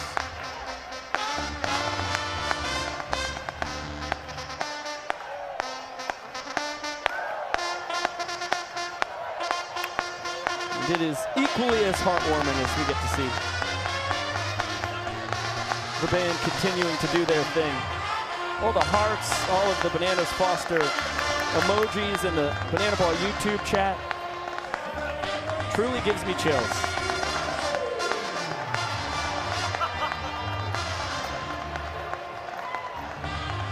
Bottom 3 in the order here in the last of the third for the Nanners. Danny Hosley, Ty Jackson, and Ryan Cox. And with the boys in pinstripes chasing a run. Hosley 1 for 1 last night with the ball for a sprint, and he smokes this out to left. Arin, what a leaping catch! Jason Arin takes extra bases away from Danny Do-It-All. Arndt out there in left field. How about it? He's just an entertainment player. He's just a singer. He's a Banana Ball star out there in left field. What a play from My July. Was certainly dealing with some tricky footing, trying to figure out which way he wanted to try and turn and attack that banana ball, and at the last second just throws his body and glove at that banana ball to make an unbelievable catch. And Zach Watson in center field ran all the way over to give Arndt his kudos. Couple pitchers pitches, 0-2, and Ty Jackson down swinging. The exact same result he had last weekend in Chapel Hill against Jonathan Hughes. 3 fastballs and a 3-pitch strikeout. Guys, I don't know what it is. It seems like this is a volume outing from Jonathan Hughes. The longer he has went, the better he's gotten. It couldn't have gotten worse after giving the leadoff home run to Dan Oberst in 6th inning. He's just been chopping right through this Bananas lineup, has not given up a hit since. Cutter misses down and in. And Ryan Cox, the last hope for the Nanners here in the 3rd inning. 2 balls and no strikes on their shortstop. 1 for 2 last night. And a big hopper, Taylor Justice, between the leg flip to Hughes. A 1-2-3 inning in short order for Jonathan Hughes. What an outing from the rookie. And 1 minute and 52 seconds on the clock for Johnny Boy as well. Efficient work and capped off with a 7th Tailgaters trick play. That's incredible. It took Christian Davis 6 innings last night to induce 10 of them. Jonathan Hughes just induced 7 of them through 3 frames. What an incredible performance from Jonathan Hughes, and to exit potentially from this ball game with a 2-0 Tailgaters lead. It is 2-0 as we speak,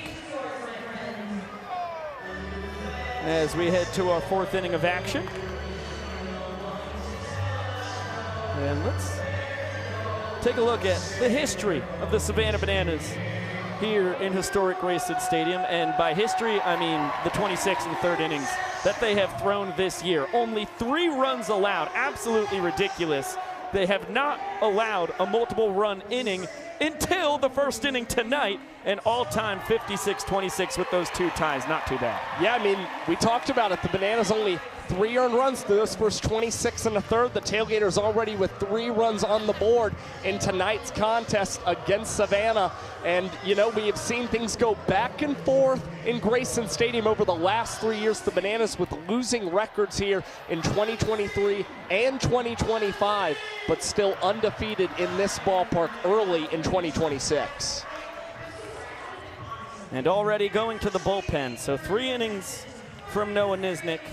He cedes 2 points and 3 runs in total. As we just mentioned, all of them earned. Connor Harris, the big 6'8" righty out of Avon, Connecticut, the first man out of the pen here tonight. Has a 1-0 record through his first 6 games with the Bananas.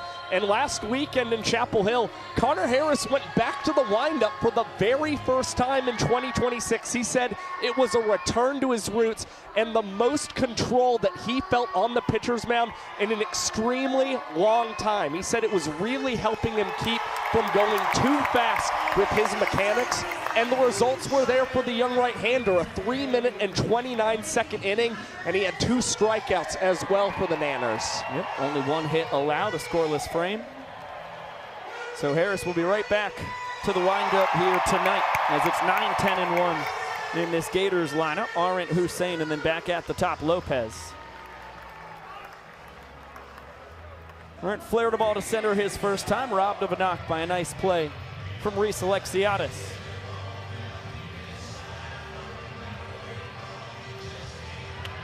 Fastball cut on and missed. Indiana Stanley is coaching third base with joggers, no shirt on, and a football helmet. Yeah, Indy's just about out of concussion protocol. He said he's feeling fantastic. And that's a way to play cornhole. Oh my gosh. Look out! Oh my goodness gracious. Grubb. Grubb didn't move a muscle. Grubb almost got grazed on the back of his noggin there. Yow! Wow. Trapper to short. Fielded between the legs. 360 and Ziggy between the legs at first. It's that Keystone State connection. Another double trick play from Cox and Ziegler. And now it is 7-6 in that trick play battle. I mean, this is what Cox and Ziggy just do so well. And Ziggy, he's not fazed at all by the fact that he's receiving the low throw from Ryan Cox. You see him in practice equally judging those balls that come in on a hop versus the ones that are coming around his hip that he will field behind his back. Quickly, no balls and 2 strikes on Jordan Hussein. He watches that looping 12-6 knuckle curve float through the zone. And a swing and a miss. Fastball perfectly placed, a 3-pitch K for Connor Harris and his signature dance. You got a guy like Noah Nisnik beginning the ball game, throwing it from the left side, lower arm angle, everything wiggles, and then Connor Harris, who's throwing a fastball up in the 9s, Josh Talevsky, it looks a lot different. Yeah, and you're seeing the Tailgaters having to try and speed up those bats against Connor Harris. You go from the crafty lefty to more of a power righty. Now Cox charges, fields between the legs, and despite the slide from Nick Lopez at first, the Bananas even the trick play score at 7 in a 1-minute and 54-second frame. Let's hey, baby. Crowd, let's get them even more hyped up, baby. You got that right, Shark. We're going to pump it up with a Banana Land tradition, so I need everyone on your feet. Everyone on your feet. Because we're going to get this place rocking with a little hey, baby. So all the way around, get those hands up in the air. Hands up in the air. And here we go, Shark. Clap those hands.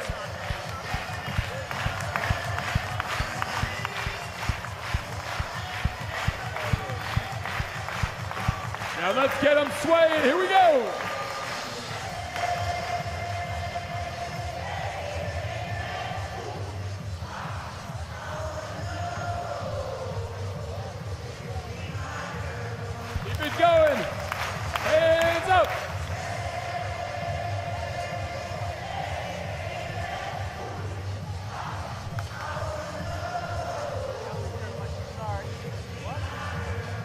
Now keep it clapping as we shuffle.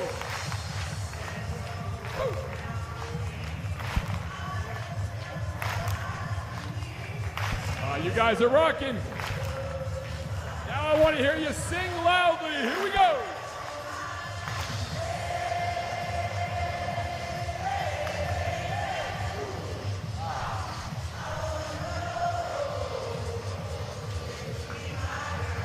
One more time.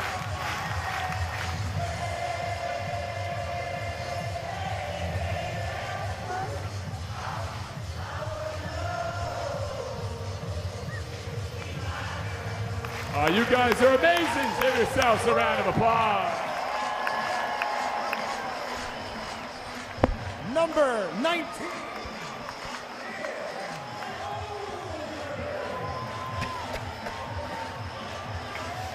Garrett Delano and company, hey babying, here in historic Grayson Stadium, middle of the fourth inning. Game one of this Banana Ball Open final presented by Geico. And Jonathan Hughes out for a fourth inning of work. He faces the top of the order. He's only allowed one hit so far, as you see right there. And it's the guy who took a long ball off of him to begin the bottom of the first. That's the last time and the only time the Bananas have gotten a hit tonight in Dan Oberst. Deep fly ball out to right. Danny Barrels, walk-off Oppo Taco. 2 home runs on 2 swings tonight, and it's a 2-1 game. Lightning striking twice for Danny Barrels, and that inning only 6 seconds before that ball was out of Grayson Stadium. A big blast for the Bananas leadoff man, now with 10 runs batted in across his last 5 games. Down to SB we go. Hey, Dan, you got to find Reggie, right? Any words for him? Yeah, that was so awesome. All of us, keep doing your thing. You're awesome. You're an amazing human being. Thank you. Come on, Alden, come on! That's Reggie's line, guys. Everyone's doing my job. Great work on it, Sam. Good job filling in for Reggie there. That's just a pro's pro, Sam Bauman. We might have had the 3 quickest half innings that we have had in the history of Banana Ball. We went a minute 52, minute 54, and then 6 seconds because of the walk-off there. Absolutely incredible. 2-1, the Tailgaters lead it tonight thus far. Again, trying to get that equalizer point as the away team, something they've done 3 times already. Now just lead the ball game straight up. The Bananas, the away team tomorrow. Tailgaters, the home team as we move on into the 5th, the Banana Ball Open, presented by Geico Beco. I think this in-season tournament has absolutely electrified early on in the Banana Ball season, and this is something that nobody else would be so brave enough to do in a sports league other than Banana Ball. Yeah, it is special. 11 games into the season. The top 4 teams out of the 6 that exist in the inaugural season of the Banana Ball Championship League doing battle here where it all started, the home of Banana Ball, our city by the sea, wonderful Savannah, Georgia, and our 100-year-old ballpark, historic Grayson Stadium, looking better than ever here in its 101st year of existence. And a thriller so far on our hands here tonight. Connor Harris with the point earned in the 4th inning. He faced the minimum, induced 3 trick plays, picked up a strikeout, and now he's got 2, 3, and 4, Gonzalez, Martin, and Barth. And not only does that walk-off home run get you a point on the board if you're the Bananas, Tailgaters didn't record an out in that inning. No trick plays for them. So now it really feels even when it comes to both of these teams sitting at 7 trick plays going into the top of the 5th. It's a classic 2026 Bananas Tailgaters game. These games have been back and forth. Every single one has been a fantastic affair. No different so far tonight. The 0-2, swing and a miss. Perfectly tunneled heater from Connor Harris, his 2nd K of the night, and he's waggling those long legs again. That sequencing right there. He slowed down Gonzalez with the prior pitch and then challenged him another high heater up in the zone, just like we saw from Noah Nisnik early in the ball game against Taylor Justice. I think these guys watched Javon Ray's outing from last night. That is a foul ball that might have got all the way out of Daffin Park. Over 2 soccer games, a couple football games, a little lacrosse going on over there. They got any rugby going on tonight, There's gotta be a rugby game or 2. Maybe it nestled down by the rugby game at the far end of the park. Ball and a strike on Kmart. An RBI ball for Sprint, grounded out his last time. And ahead, 2 balls and a strike.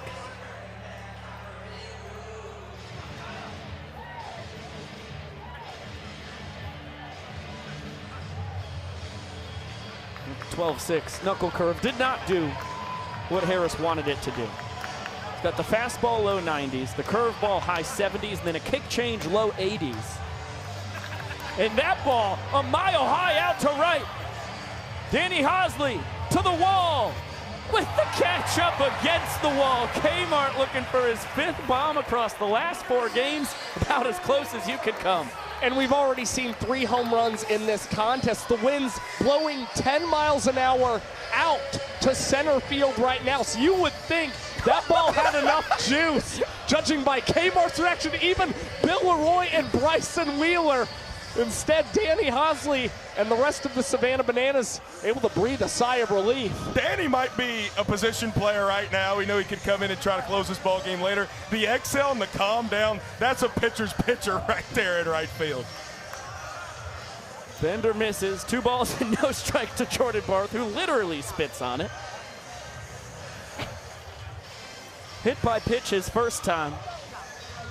Got his revenge on Noah Nisnik with an Oppo Taco back in the 3rd. That was the difference. Earned the 2nd point for the Tailgaters, combined with the scoreless bottom half of the inning by Jonathan Hughes. And now the count even at 2 balls and 2 strikes.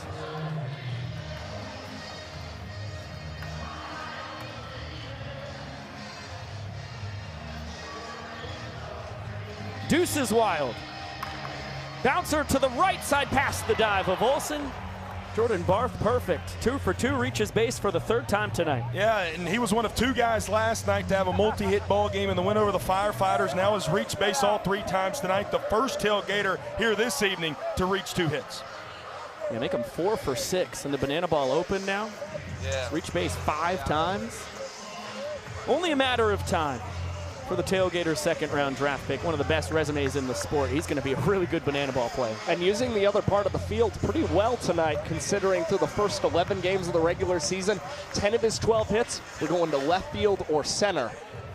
Now Taj Porter turns around to hit from the left side.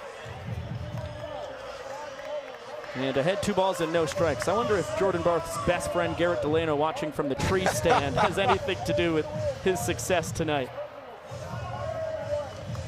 Right over our heads. Barth probably would not be here without Garrett Delano. Yep. Helped him out a lot. They've been trying to recruit him for a couple years now. Begging him. Yes. Please come play banana ball. I'm so happy Delano's pitch finally went over with JB. As am I. The 2-1. Misses inside. And another 3-ball count for Connor Harris here in the top of the 5th. Trying to make it 2 scoreless innings of relief. Swing and a miss. Power on power. Taj trying to go to the land of good and plenty.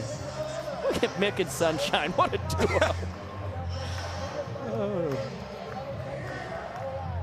Ball 4 Sprint.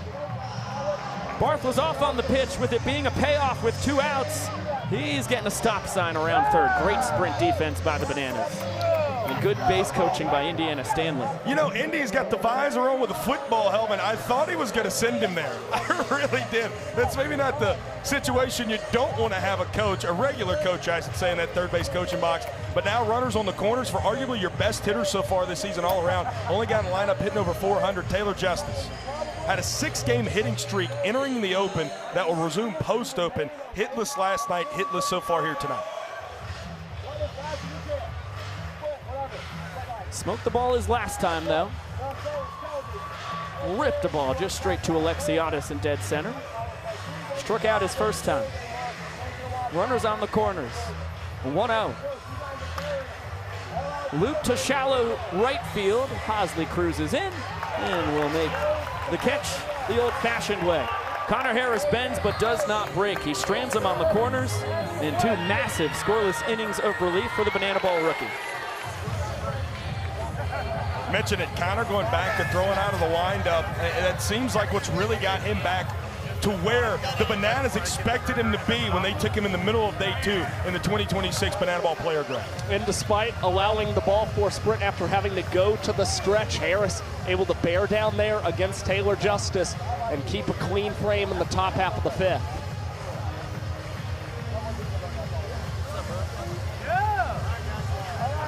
We got Nana Gale down on the field. What are you up to, Nana Gale?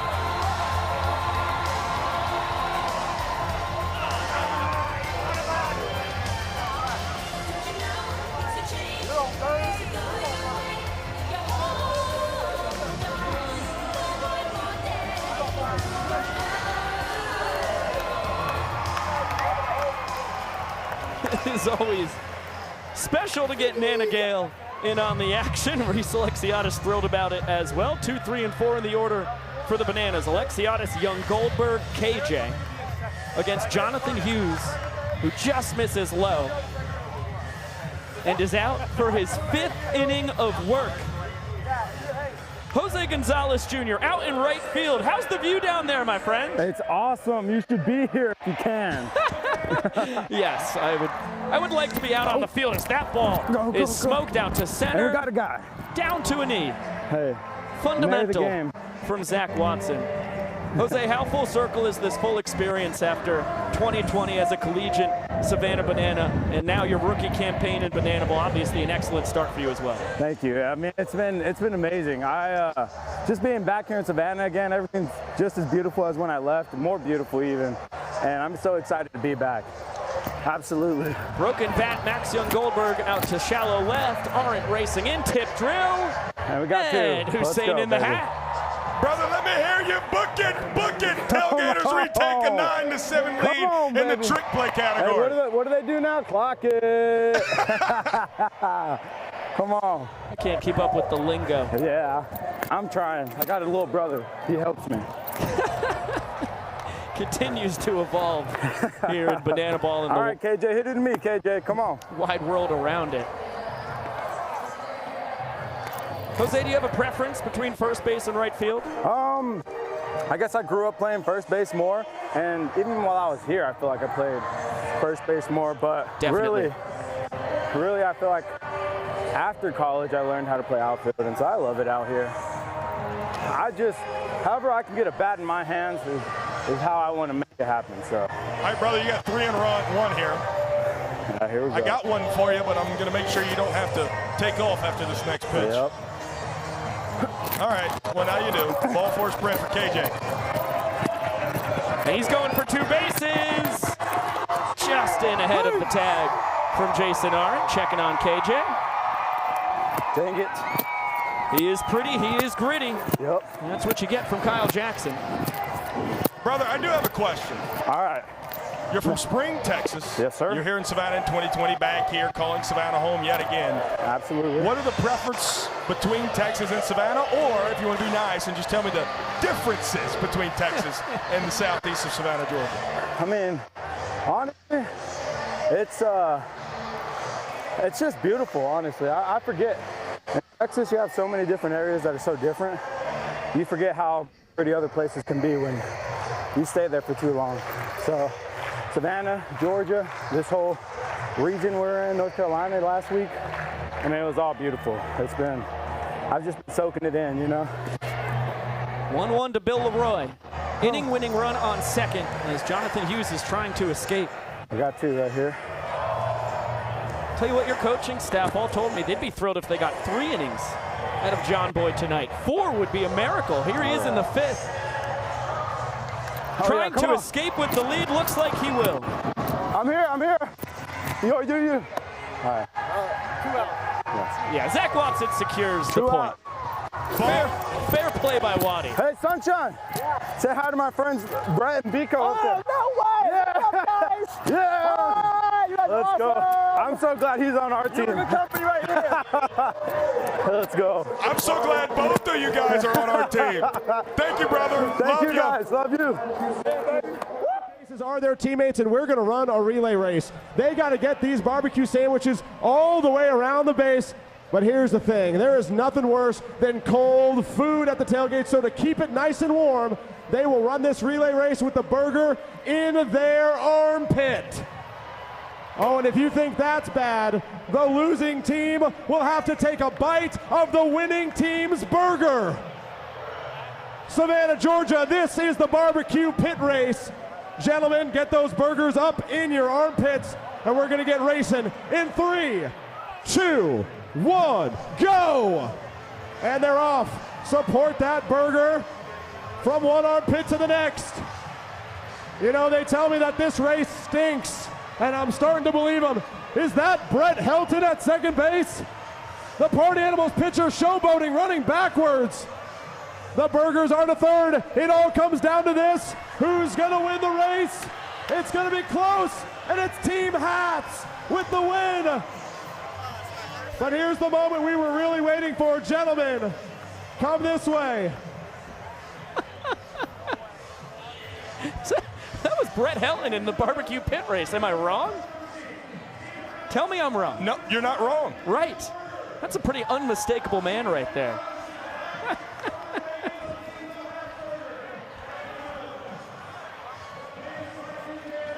Oh my gosh. Ugh. The barbecue pit race. Yeah, and I apologize, Garrett Lampert. I just got so excited about Brett Helton. I was like, holy moly. Forgot about that extra level of payoff on that one. As we head to the top of the 6th inning in Game 1 of the Banana Ball Open final presented by Geico. Live from historic Grayson Stadium in Savannah, Georgia. Tailgaters lead 2-1, and Connor Harris out for his 3rd inning of relief.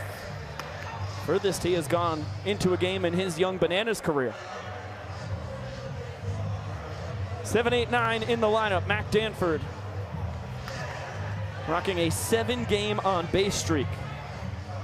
Fly out and a pop out so far this evening, with one of the greatest walk-ups you'll ever seen ahead of his last trip to the dish, and flailing and missing on the fastball for strikeout number 3 for Harris. Yeah, Connor was working incredibly fast there against Mac Danford. Never really looked like he had much time to feel truly settled in that batter's box, and just one of those excuse me swings, and you're not able to lay off of it. You know, it just wasn't excellent plate discipline. Alan Sadoff getting warm in the bullpen for the Bananas. Zach Blankenship getting warm down in the bullpen for the Tailgaters. So a lot of guys up and stretching. Those are the only 2 guys actively throwing right now in the respective bullpens. 0-2 to Zach Watson, just misses up and out. Wanting a pair of ground balls to KJ at third. Both of them were turned into trick plays by Jackson. And that ball is smoked down the left field line. Fair ball, 1 hop into the stands. Ground rule double for Zach Watson, his first knock in the Banana Ball Open. You know, both of you guys mentioned a slow start to the year. Obviously, injury, missed a lot of early season ABs for Waddy. Still trying to get back in the groove of things. He told me after the ball game, after signing at the Plaza Party last night, he went and hit in the cages for 45 minutes. Missed dinner last night, getting in some extra swings, starting to pay off in the game for Zach Watson. It's a whole different kind of hunger right there. Can't teach that. 1-0 to Jason Arendt. That ball struck well to straightaway center. Alexiadis had it played perfectly. Tip drill, Watson dekes on the tag of third, and a smart play. Alexiadis has a howitzer for a right arm.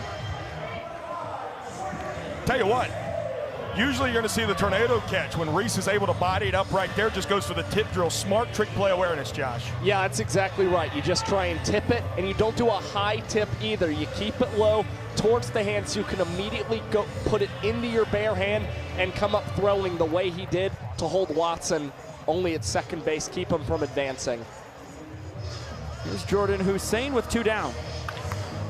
On a hop, stopped by Ryan Cox, and he's got nobody covering third base. Looking like he wanted to fake the throw to first. Hussein runs really well. That was going to be a single all the way, but no one covering third to try and grab Watson. And that was nearly a base running blunder from Zach Watson, thinking that that ball had rolled into left field. And you saw Cox at the end of that replay pointing with the glove at third base, was hoping Kyle Jackson would be there instead. It keeps this inning alive for the Texas Tailgaters, and the leadoff man, Nick Lopez, chopping this one to Ziegler. He transfers and bounces between the legs for the trick play out. And once again, we are back to even. 9 trick plays apiece between the Bananas and Tailgaters, and another scoreless frame for Connor Harris. Yeah, 3 of them now in relief and back-to-back frames. He has stranded runners on the corners for the Tailgaters. Really impressive relief appearance for the 6'8" righty out of Avon, Connecticut. 2025 visitor. And Connor Harris, Bananas' 8th round draft pick, fantastic here tonight.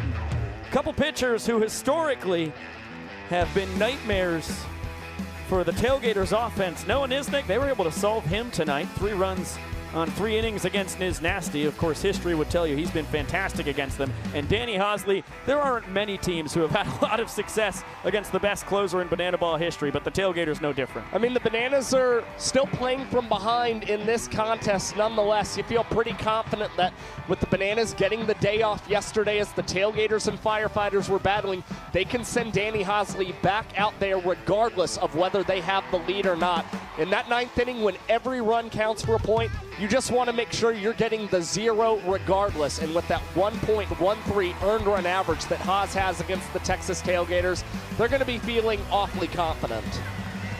I have nightmares about Danny Hosley. I mean, that guy is absolutely shoved against everybody he's thrown against this year, and especially us. He has done it all against the Texas Tailgaters. Now a guy who the only team he's faced this year has been these Savannah Bananas. Zachary Blankenship got 1 out against 1 batter last Sunday afternoon at UNC. Now is going to come in for the first time this year, for the first time in 2 years, and begin an inning for the Texas Tailgaters. And an inning where he's trying to push. Scoreless top half of the frame here for the Tailgaters, and now he'll have to face 6, 7, 8 of the Bananas lineup. Fastball right down Broadway to jump ahead of Jackson Olsen. Robert Anthony Cruz on deck. The aforementioned Danny Hosley in the hole. Let's see what Jackie's doing here.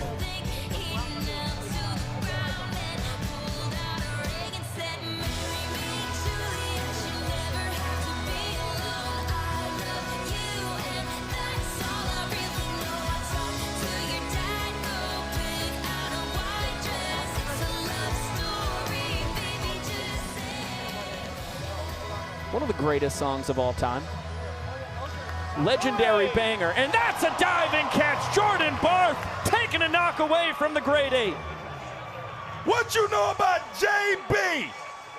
Goes Yaya Apo Taco earlier and then just says, I'm gonna lay out. Jackie, nope, for out number 1. This guy was a world champion racquetball player early in his life. He has great reaction time, and you can see it there at the hot corner. This guy was potentially going to be a shortstop in Banana Ball. That's what a lot of people viewed him as going into the draft, but he has been an incredibly fine third baseman for the Texas Tailgaters. 2-0 count here on rack. That would be 4 world championships in racquetball, 24 national championships from Barth in racquetball. His mom put him in the racquetball court just because, as a kid, he was contained there. He needed no supervision. He didn't know where to go. It turned out he got pretty darn good at the sport. And that was his primary sport all the way up until he was 18. Yeah, that is terrifying. Rack looks okay as he celebrates his way out of that. That's a fastball off the head.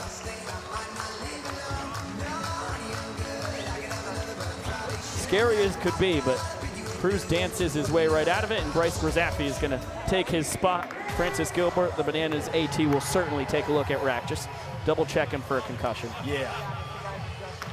Obviously never trying to go up and in on a guy either. Good job by Rack. It looked like he was able to protect himself a little bit with that shoulder getting it up.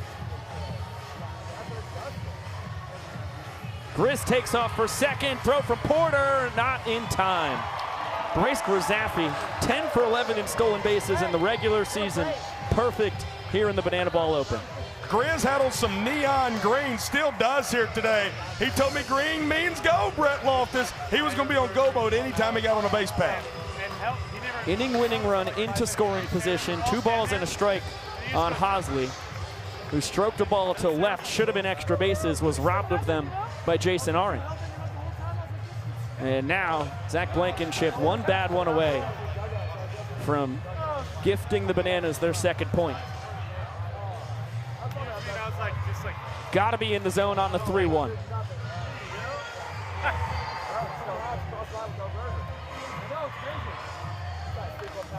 High pop, left side should be playable. Jordan Hussein, an emphatic call, and the catch. That's a big second out for Bam Bam. And in a ball game where you're trying to earn an equalizer point, 9 trick plays apiece, your captain takes over right there and says, we just got to get the out here, boys. Yeah, that's just trying to protect Zach Blankenship from allowing the walk-off and making this an even score in the contest. Jordan Hussein also very confident in he and his teammates' abilities. Blankenship can get a ball on the ground or in the air. They'll find a way to get a trick play to end this frame. Well, a couple Jacksonville, Florida guys dueling it out with the fate of the 6th inning on the line. Blankenship from Fleming Island, about 15 minutes from downtown Jacksonville. Ty from the city itself. And 2 balls and no strikes on Jackson. The Bananas extra hitter struck out. Swinging on 3 pitches against Jonathan Hughes his first time.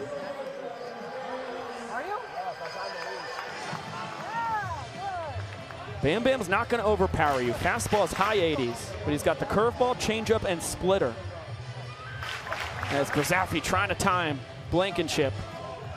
Heater misses, just a pinch up and out. And for the second straight hitter, a 3-1 count. Ball 4 wins the inning for the Bananas. Hosley swung at the 3-1 and popped out. Ty swinging as well. Barth there, behind the back, with the dribble, in time at first. The Nanners hitters antsy on 3-1s, and Zach Blankenship escapes unscathed. And there it is. That's the strategy paying off from Jordan Hussein, making sure he records that second out. Again, ball on the ground. Every tailgater more than capable at coming away with those trick plays, and currently they're in position to earn that equalizer point. Fans, we are going to pick up the pace down here. You see making their way out here. We got Josie, Etta Jane, Vivian Cooper, Camden, Callie, and Jameson, if you're keeping track at home. Fans, this is the world's slowest race. We got all babies under 1 year old, and we're going to see who can win this race with a blistering pace. Babies, on your mark, get set, go! And look at them go! And we have one of the greatest promotions in the history of sport. 7 babies on the Grayson Stadium turf, one of them crawling. It's a bear crawl. And it is an early, massive lead for that youngster. He ain't stopping, Biko! One hand in front of the other. The feet continue to follow. Nobody else moving. His competitors mystified by his dominance. Never touched the brakes until he got to the finish line. Yes, there it is, reaching out. And you couldn't have performed better in the world's slowest race. And that might have been the fastest world's slowest race we have ever seen here in Banana Land. That young man could be the Tailgaters' designated runner the way he's moving tonight. Hopefully they don't need him, but the IL is piling up for the Tailgaters. I mean, come on, pro's pro from start to finish. Hot out the gates, had enough power to keep on cruising the whole time. Quick reach for the finish line when he got there. And he had on jorts. He's got it all. Guy's got it all. Alan Sadoff, the new man on the mound for the Savannah Bananas. Former Mariners farmhand, the Nanners' 9th round draft pick. Guy who profiles as a potential massive steal. Has not enjoyed his time in football stadiums so far here in 2026. But outside of that, pretty sturdy start for Sadoff. Yeah, 27% strikeout rate. Struck out 3 tailgaters last Sunday in Chapel Hill as well. Jose Gonzalez Jr. behind 1-2.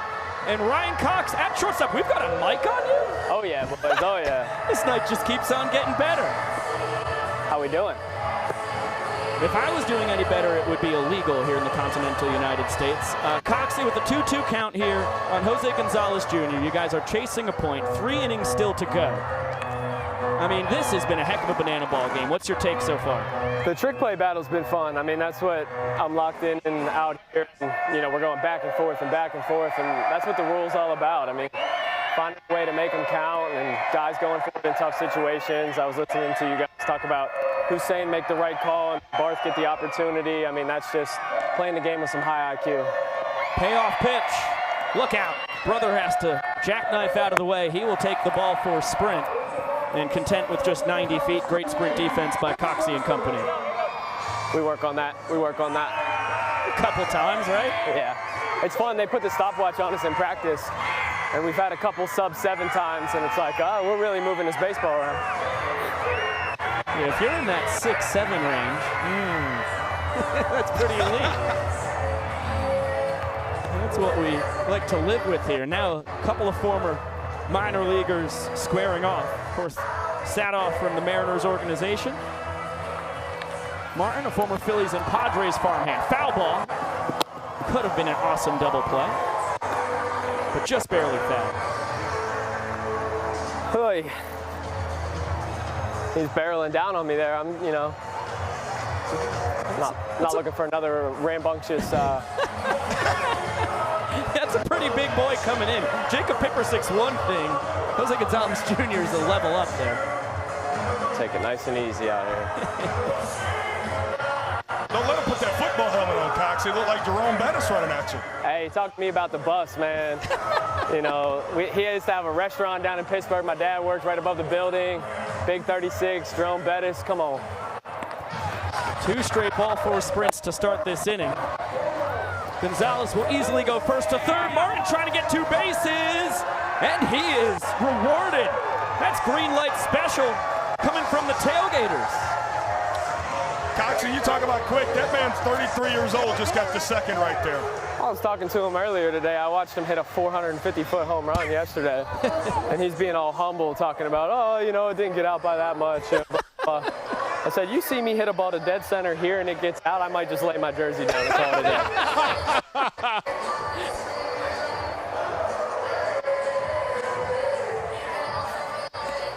Jordan Barth takes the bender, scraping the outside corner for strike 1. 2 runners in scoring position, right side of the infield in. Cox and KJ on the left side playing halfway. What's the strategy here defensively? 2 runners in scoring position, no outs. Try to play your angles. You know, they do a great job of kind of prepping us with what guys' tendencies are. And you're looking for a ball in your range. You know where he's going. They're trying to read it down, not a forced play. So your eyes on the runner like that. What a play, Jackson Olsen, and he gets a trick play on the bounce to first. Attaboy, 8. That's it right there. Just excellent field. Now, for us, we'd be in a blast situation we work on in practice, so basically anything down angle, we're going to be pretty aggressive and go. So they're trying to fill out the runner. Obviously, Mick's been here before. He's coached it up, so I'm kind of trying to read his lips right now, see what he's going to say. But if we get out of this, man, I don't want to call it a miracle, but we got a good shot. Look out, Taj Porter. It's now 90 to 93, up and in, not fun. Good flexibility on display from Jacob Azala. It's impressive. He's one of the funniest new guys. I mean, obviously, take a little bit of a liking to him because he's a Western Pennsylvania guy, but he's super funny, very talented ball player. Yeah. I mean, we dominated that 3-2-2 yesterday or Thursday. His hair is also just as good as yours. I think his hair is better than mine. Ooh, I mean, wow. Yeah, it's a rarity. Yeah. See, I gotta like dye my hair to get there. Like that's all natural, curls and all. Yeah, you're artificially enhanced. Yeah, I got a little AI. 3-1 here From Sadoff to Porter. Yes, foul tip right into the mitt. That looks like Fuego. It really does. And it's easy speed from Big Al. Massive payoff pitch coming with 2 runners in scoring position. Fouled away, we'll do it again. What a battle. I mean, everything tonight is just a battle. It's been a grind of a ball game. Feels like it, huh? Yeah, I love it. First time not playing the Tailgaters in a football stadium. I mean, love that. Another payoff. Fouled back again. What's up? You mic'd up right now? Yeah. I was just talking about you. Yeah. Hey, all good things, I promise. Look like Jack Lambert out there at second. Oh, you're talking to me about throwback Steelers, man. My blood gonna start boiling. Oh, boy. Taj Porter struck well out to right center. That should score brother from third. Ty's throw is going to come into Olsen. And a productive AB from Taj Porter. Sacrifice fly bringing in Gonzalez. Tailgaters with a run here in the 7th. I think they're going to a DJ celebration? Yeah, Lope's got his spin table out there. I'll tell you what, that guy knows house music.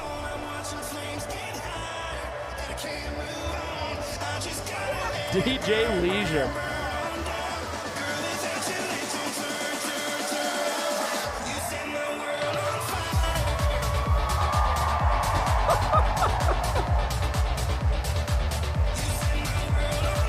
I don't know if that's John Summit or Mr. Leisure. I can't tell. You got DJ jokes. Hey, I'm a jack of all trades. You've been around here long enough to pick up a thing or two. How about 6'5" Brett Allen going airborne? I didn't like that. He's on the board to potentially throw tonight. I didn't like him jumping like that, but looked like he landed it all cleanly. It was smooth from the Aussie. Sweeper in there for strike 1. See if we can get another trick play before we get out of here. Put a little pressure on. Now, Coxie, that kind of leads me to a question I had. You guys are without DR Meadows leading your team in trick plays. Were there any talks about adjustments you guys would have to make without DR defensively? Yeah, I mean, first of all, we miss him. He's such a leader in our team and so proud of what he's doing this year. That's staying in. That's got to stay in. That's got to stay in. Come on. It does. But yeah, we talk about just, you know, do what you're comfortable with, do what you do in practice. Reese is such a talented outfielder, Rack, Ty, Hosley. We're really blessed to have such depth and talent. So anything those guys try to rip, we have high confidence in, and just picking your moments and execute. Ryan Cox, it's always a pleasure. Thank you so much, my friend. I love you, boys. Thank you, Coxie. Best of luck the best of the way. 1 run for the Tailgaters, with a runner stranded at third in the top of the 7th inning. And a chance to extend this to a 3-1 lead. They will need to blank the Bananas in the bottom half of the 7th. Let's get it on down to Travis Mignot. Travis, we want you out there on the field, I know, but as you can see, DJ Leisure's #1 fan. This whiteboard and you've had a time with it, just keeping the vibes high. It's a great time, man. I am DJ Leisure's biggest fan. I don't know how I ended up at the front of his set right there, but that was just a lifelong dream come true. He's just a great dude. He has an awesome mustache, and this whiteboard has really just brought me great opportunities with Mr. Leisure, and I'm just so happy about it. Leisure, I hope you know that this is your #1 fan, but you've also confessed your favorite American Idol. You said that Men Needed Roses. Oh, yeah. This is just an extension of you now, isn't it? I'm just a big fan of the boys, I guess. That's what I'm here for. Bring the energy for the boys. He's doing it with a whiteboard, even though his wheel's bad. We can't wait to see you come back here, Moon. Thank you. Guys, back up to you. Thank you very much, Rex. Great to hear from Moon. It's a man after our own hearts, huh? Takes you back to 2020, 2021, 2022, maybe. Seeing that whiteboard? Yeah. Speaking to me. That's a man after my own heart. Jimmy Lewis now in the throw here for the Texas Tailgaters. See those numbers on the ear. Not the most desirable strikeout in the ball for a sprint ratio. You know what is desirable? He earned his first point of the year last Saturday night at UNC against these Bananas, and now he's going to face 10-1-2 with the man who we were just talking to, leading off here for the team in yellow. 1 inning of work, 1 ball for a sprint. Jimmy Lewis able to escape with the point earned. Certainly a sight for sore eyes. We talk about it every time he pitches, but he's got all the talent in the world. I mean, the pedigree is unbelievable. 2nd-round draft pick for the Dodgers. It's all about throwing strikes. So far, he has not done that. And he's throwing out of the windup for the first time since Albuquerque last year In his banana ball debut, Jimmy Lewis is throwing out of the windup. I've been with the dude. Lived with him for an entire week out in Austin. Every bullpen he threw had been just out of the stretch. Now he's preloading, throwing out a windup, and issues out a ball four sprint to Ryan Cox. Yeah, Heater just misses up. And Coxey, who grounded out his first time aboard here to start the 7th. That is the inning-tying run. And massive, and that's just the bugaboo for Jimmy Lewis right there. If he is in the zone, the stuff is unbelievable, but that ball four sprint will bite you. Press pause on the bat, boy. He's like, why am I just standing here? Please welcome our 6-year-old Patience is a virtue. Our bat boy's got it. Hudson! Oh, man. DR and Gazoo, flabbergasted. And he left the bat. That's classic. DR said they gave me pants today. You know, they had on those shorts Thursday night when the Bananas were playing the Clowns. Oh, no. Yeah, that should be a pass ball on Taj Porter by what I saw on the monitor. Josh Talevsky, our official scorer, can say differently. Maybe. TBD just looks like one. I mean, Taj will tell you he should have grabbed it. The basic rule is anything in the dirt, it's a wild pitch. That one looked like it could have been gloved out of the air. Anyhow, pencil it under review as there's a 2-1 count on Dan Oberst, who has homered both times so far tonight and represents the inning-winning run. Big swing and a miss. Trying to make it a hat trick of dingers.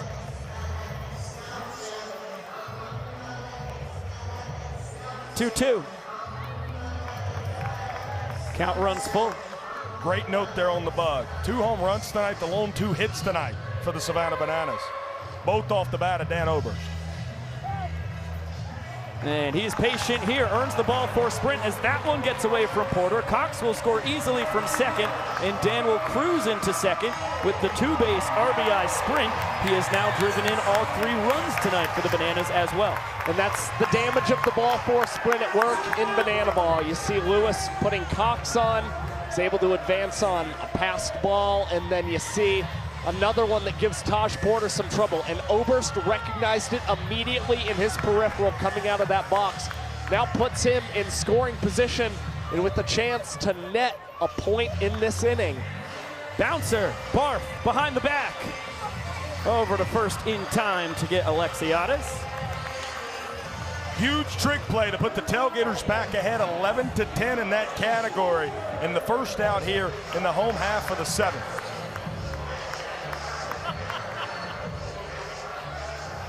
Barth already looking like a pro's pro at the hot corner here in banana ball. Smooth as silk. As the bender misses to Max Young Goldberg. Strikeout his first time, then popped out. The strikeout was on a wild pitch. Taj Porter got a trick play on it, and then the pop out was Arendt to Hussein, one of their 2 double trick plays so far tonight. That one struck well, out to right, Brother on the run for out number 2. Wow, what a play by Jose Brother Gonzalez. I mean, we just had him on the mic, and he was talking about, you know, way more natural first baseman, but Brother had an excellent jump on that laser beam off the bat of Max Young Goldberg. If he's not able to glove that, knowing Dan Oberst's aggression and the fact that he's in scoring position, he's trying to score and probably would to give the Bananas a point there. The fate of the frame in Kyle Jackson's hands. That one off the end of the bat. Zach Watson, can of corn. Jimmy Lewis allows the run that denies the Tailgaters their point, but strands the inning-winning run aboard and keeps it a 2-1 game through 7. And you'll take the protection, right? I mean, you don't extend out to a 2-point lead, but you're also not in a tie ball game. Good inning there from Jimmy Lewis to push us on to the 8th. And now you still have an opportunity to win that equalizer point. We'll take a look at our trick play update of the evening. Getting 11-10 after 7 innings, and the 2 teams that just seem to always do them continue to have them here tonight. As it stands, the Tailgaters are in the driver's seat for the equalizer point. Yeah, really impressive battle when it comes to trick plays between these 2 teams. Each of the last 3 times they have played, with the Gators up 1 trick play going into the last inning where the equalizer point is still up for grabs. It's if the away team has more trick plays than the home team going into the final frame, that's how the away team can capture that elusive equalizer point. And the Tailgaters got themselves in a good spot with both teams in double digits when it comes to trick plays. The Banana Nanas dancing us to our 8th inning of action.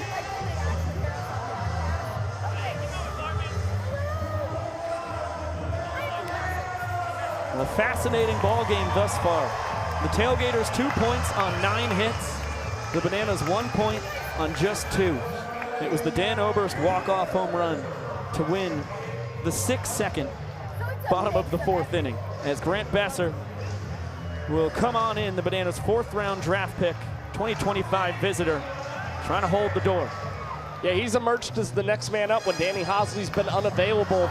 A go-to setup man for this Banana squad.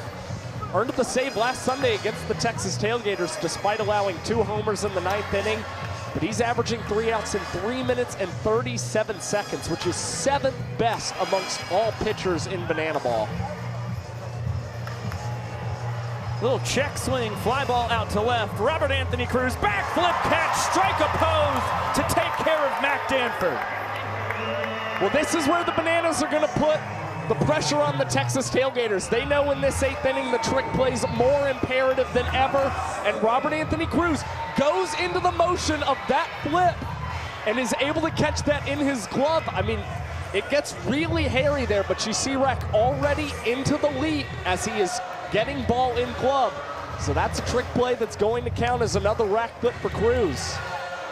2 balls and no strikes on Zach Watson, who had a backflip catch to earn a point for the Tailgaters last night in center field. Chance for the fans now. They do not catch it. And it's a 2-1 count on Waddy. There's been some really good opportunities for the fans on the first base line this weekend. Still hadn't had a fan call foul ball. Bounding ball, Jackson Olsen whipping it between the legs, Ziegler behind the back. And a double trick play right on time for the Bananas. They now lead 13-11 in trick plays. Yeah, you just knew, especially with that ball going to Olsen, and it's not a crazy far throw he's got to make over to Ziggy. That one was going to be perfectly around that hip for him to catch it behind his back and now put the Bananas up in this trick play battle. Ball and a strike on Jason Arendt. Besser working with lightning speed. There is his plus changeup. A 360 going for the trick pitch strikeout. Besser was able to do it against the Tailgaters last week and goes back to the 360. This one over Besser. Cox between the legs, wheeling, dealing, not in time. Great hustle by Jason Arendt. Cox had to go for it. The official scoring decision. I think Eileen hit here. I completely agree. Yeah, completely agree.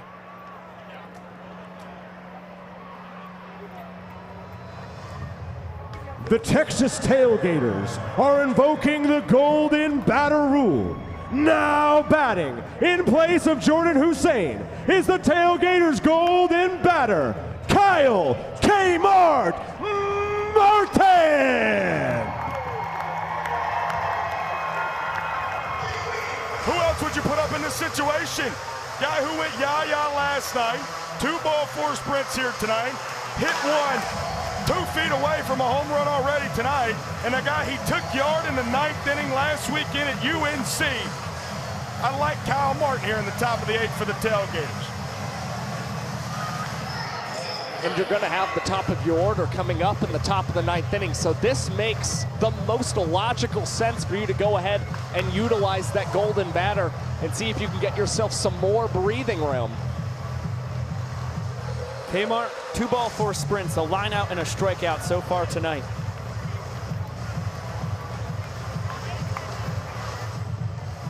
One, 2, fouled away. It's a high 80s fastball, the circle changeup, and a slur for Besser.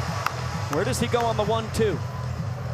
Swing and a miss to the breaking ball. And Grant Besser, a big-time K to put a cherry on top of a scoreless top of the 8th. I mean, it is still early in his banana ball career, but Besser, he's not fazed by the bright lights. A big strikeout against the Golden Batter, and the Nanners very much with a chance to strike in the bottom of the 8th. We're going to stick with the Banana Land tradition, so I need everyone to pull out their phones, turn on their flashlights, and we are going to light up the sky here in Banana Land. And I want everyone to join in and sing as loud as we can a little Yellow. Here we go.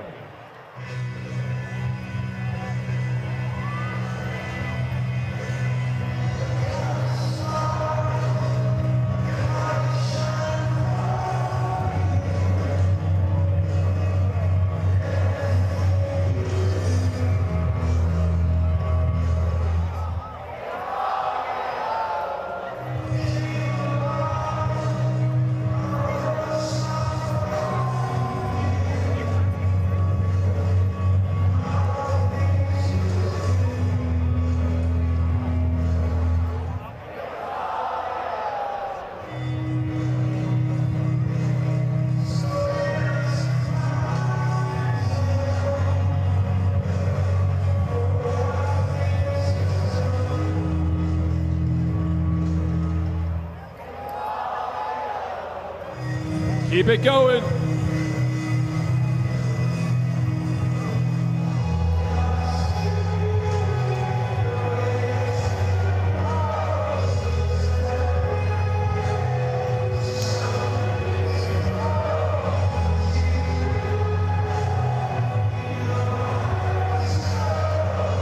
We love you so much, Banana Nation. Now let's go, Bananas!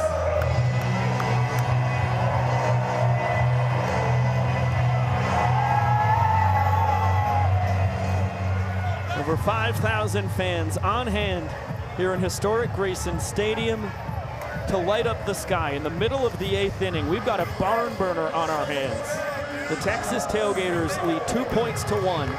They trail 13-11 in trick plays. If they can get 3 trick plays here in the bottom of the 8th inning, they will lead 3-1 in points going into the 9th, and they hand the ball to their veteran, Joe Sperone. Broomall, Pennsylvania's finest. Again, last year we talked about how great he ended the back half of the 2025 World Tour, going 2 months without giving up an earned run. Got roughed up his first few outings here in 2026. Again, finally a scoreless outing in Round Rock earlier this year that kind of helped set the ties back for him. And now get an opportunity to throw here in the open in the bottom of the 8th, trying to both protect the inning here after a Tailgater scoreless frame in the top half, and also, like you said, induce some 3 trick plays to help the Tailgaters win that equalizer point. We just hope the changeup of Joe Sperone, that's his best pitch, is able to induce those ground balls.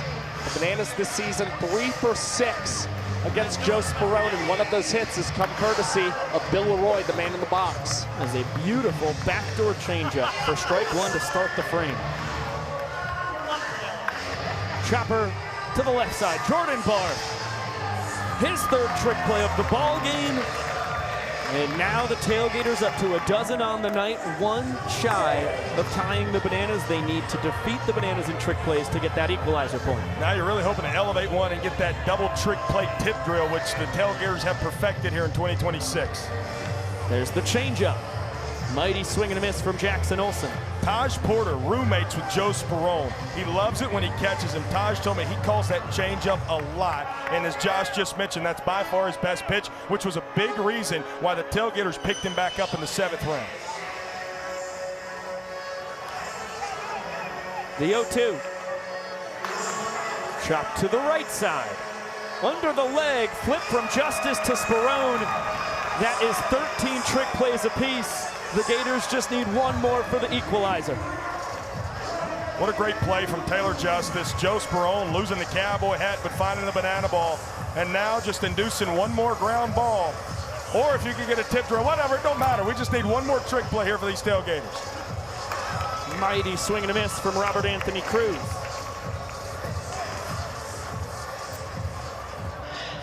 Rack bounced into a double play with the trick play in it his first time.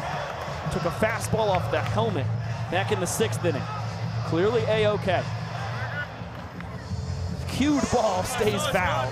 Vincent Chapman will field. If Sperone gets a strikeout here, he better attempt a trick pitch.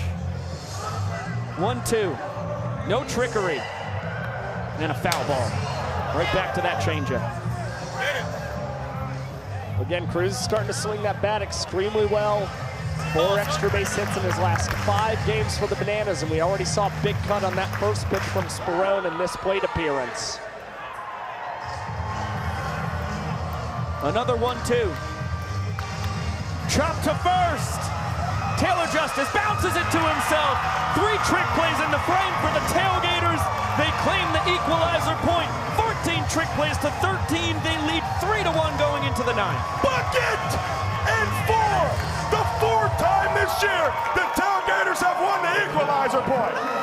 For the Texas Tailgaters, they earn themselves an equalizer point as we head into the top of the 9th inning. And here is the score. It is 3 points for the Tailgaters to 1 point for the Savannah Bananas. And here is the thing about the game of banana ball. In the final inning, every run counts for a point.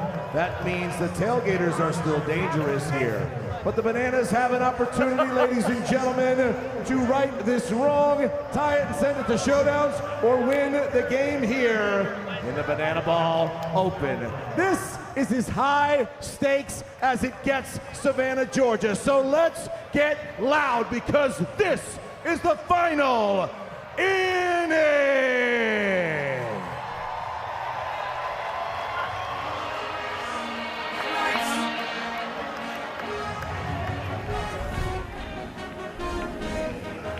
Danny Isley, are you even a human, young man?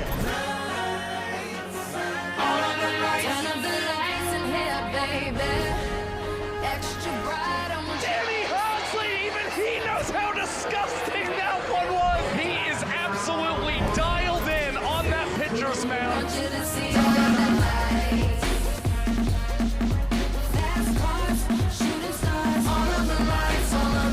Isley, are you serious?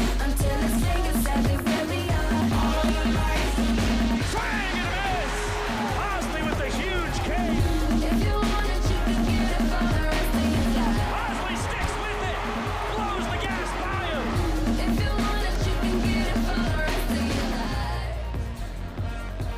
A week ago, Danny Hosley entered in the top of the 9th inning against the Texas Tailgaters with the Bananas down 3. And in front of over 50,000 fans at Kenan Stadium, he held the door. The Nanners rallied for 3 in the bottom half. And after 3 rounds of 3 straight showdown shutdowns, Hosley had himself and the Bananas a victory. Tonight, he enters down 2, looking to play the same role. As Nick Lopez takes that one just a pinch out.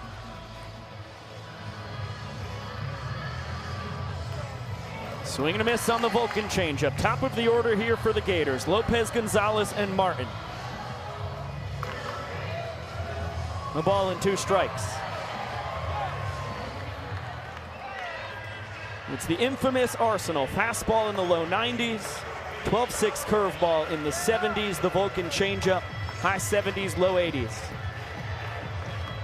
This one, a bounding ball. Ryan Cox behind the back. Not in time. Nick Lopez showing off the wheels. The official scoring decision. Again, I think Eileen hit with Cox having to range over to collect that ball. I agree, which means Lopez is 3 for 5 on the night. 3 ball 4 sprints last night. 3 hits here tonight for Lope. What a couple of games for him to start the Banana Ball Open. Yeah, he's reached base 6 out of the 9 times he's come to home plate here in the Banana Ball Open, as that one right through the wickets. And Lopez, a bonus 90 feet on the wild pitch. Lope with a little hesitation there as well between first and second, thought about it, but that ball got away far enough from Bill Leroy. He was able to advance up. Important insurance point standing out there at second for the Tailgaters. Changeup just misses the top of the zone. 2-0 count on Jose Gonzalez Jr. Fastball fouled straight back. Power on power. Looked like some fuzz on that one from Danny. Rather a single and a sprint tonight. Line out and a strikeout. And ahead, 3 balls and a strike, ball 4 here. Puts the Tailgaters up 4-1. Swing and a miss. 3-1 changeup. Only Danny Hosley. Payoff. Swing and a miss. Right back to the changeup. Massive strikeout for Danny Do-It-All. Got 11 strikeouts in 8 career innings against the Texas Tailgaters. This guy just knows how to come through with those big pitches in the big moments despite the full count. It's Hosley, perfect outside spot on that changeup to the left-hander Gonzalez. Kyle Martin out to Ty Jackson in right. There's out number 2 as Lopez will tag and advance to third. Very important to note, with Nick Lopez standing over there at third, I know these stats don't count towards the regular season stats. Denny Hosley still has not given up an earned run in 2026. He's going to have to bear down against a guy tonight who's had quite the evening in Jordan Barth. 2 for 3. The solo home run, that was the difference in the third inning. Hit by a pitch his first time.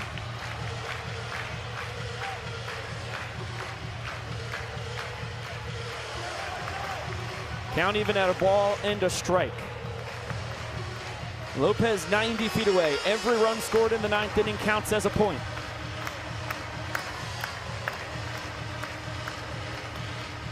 And a 1-2 count as Hosley tries to keep the deficit at 2 for the Bananas.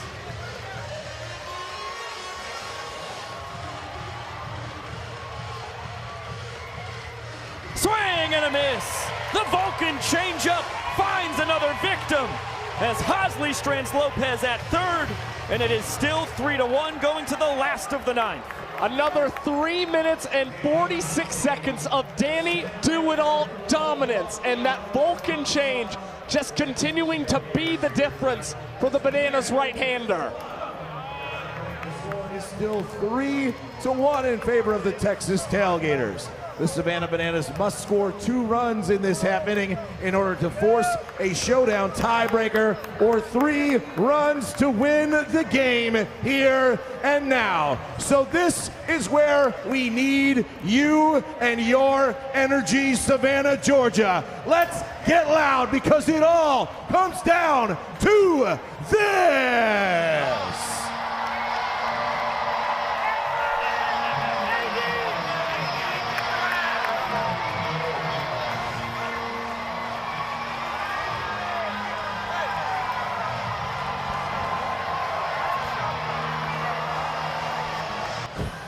Pyro Rob out there helping even on his day off, usually running the fire for the firefighters. Joe Sperone though here, Biko and Josh. Yes. Going out for his 2nd inning of work. Just the first time this year that he has been extended out to a multi-inning outing. Brett Allen was out there getting hot in the bullpen. He was preparing to be the closer if a save opportunity arose tonight. Tailgaters up. It's save opportunity. You would have thought you've seen Brett Allen, whatever's normal, do the exact opposite. Joe Sperone, as you mentioned, trying to get that 6-out save. And he's thrust into a very unique situation. 46 of his 55 college games were starts. He never had a save in his college career. Ladies and gentlemen, the Savannah Bananas are invoking the golden batter rule. Hitting in the place of Danny Hosley is the Savannah Bananas golden batter. Please welcome Dan Oberst.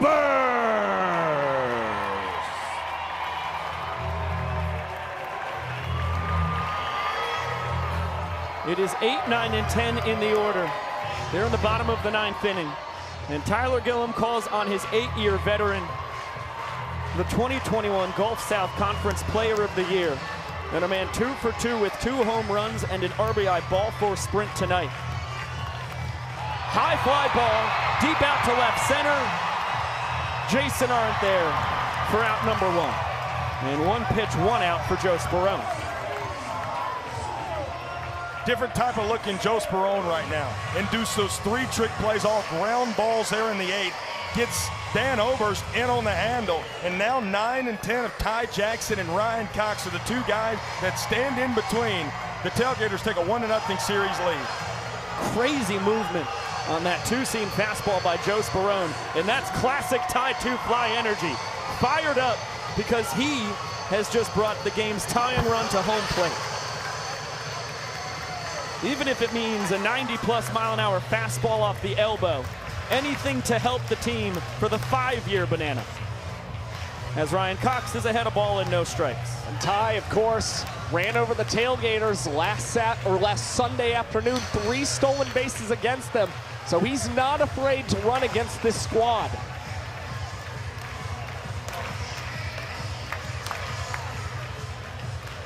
Off the end of the bat, Zach Watson. 2 down. As Ty retreats back to first.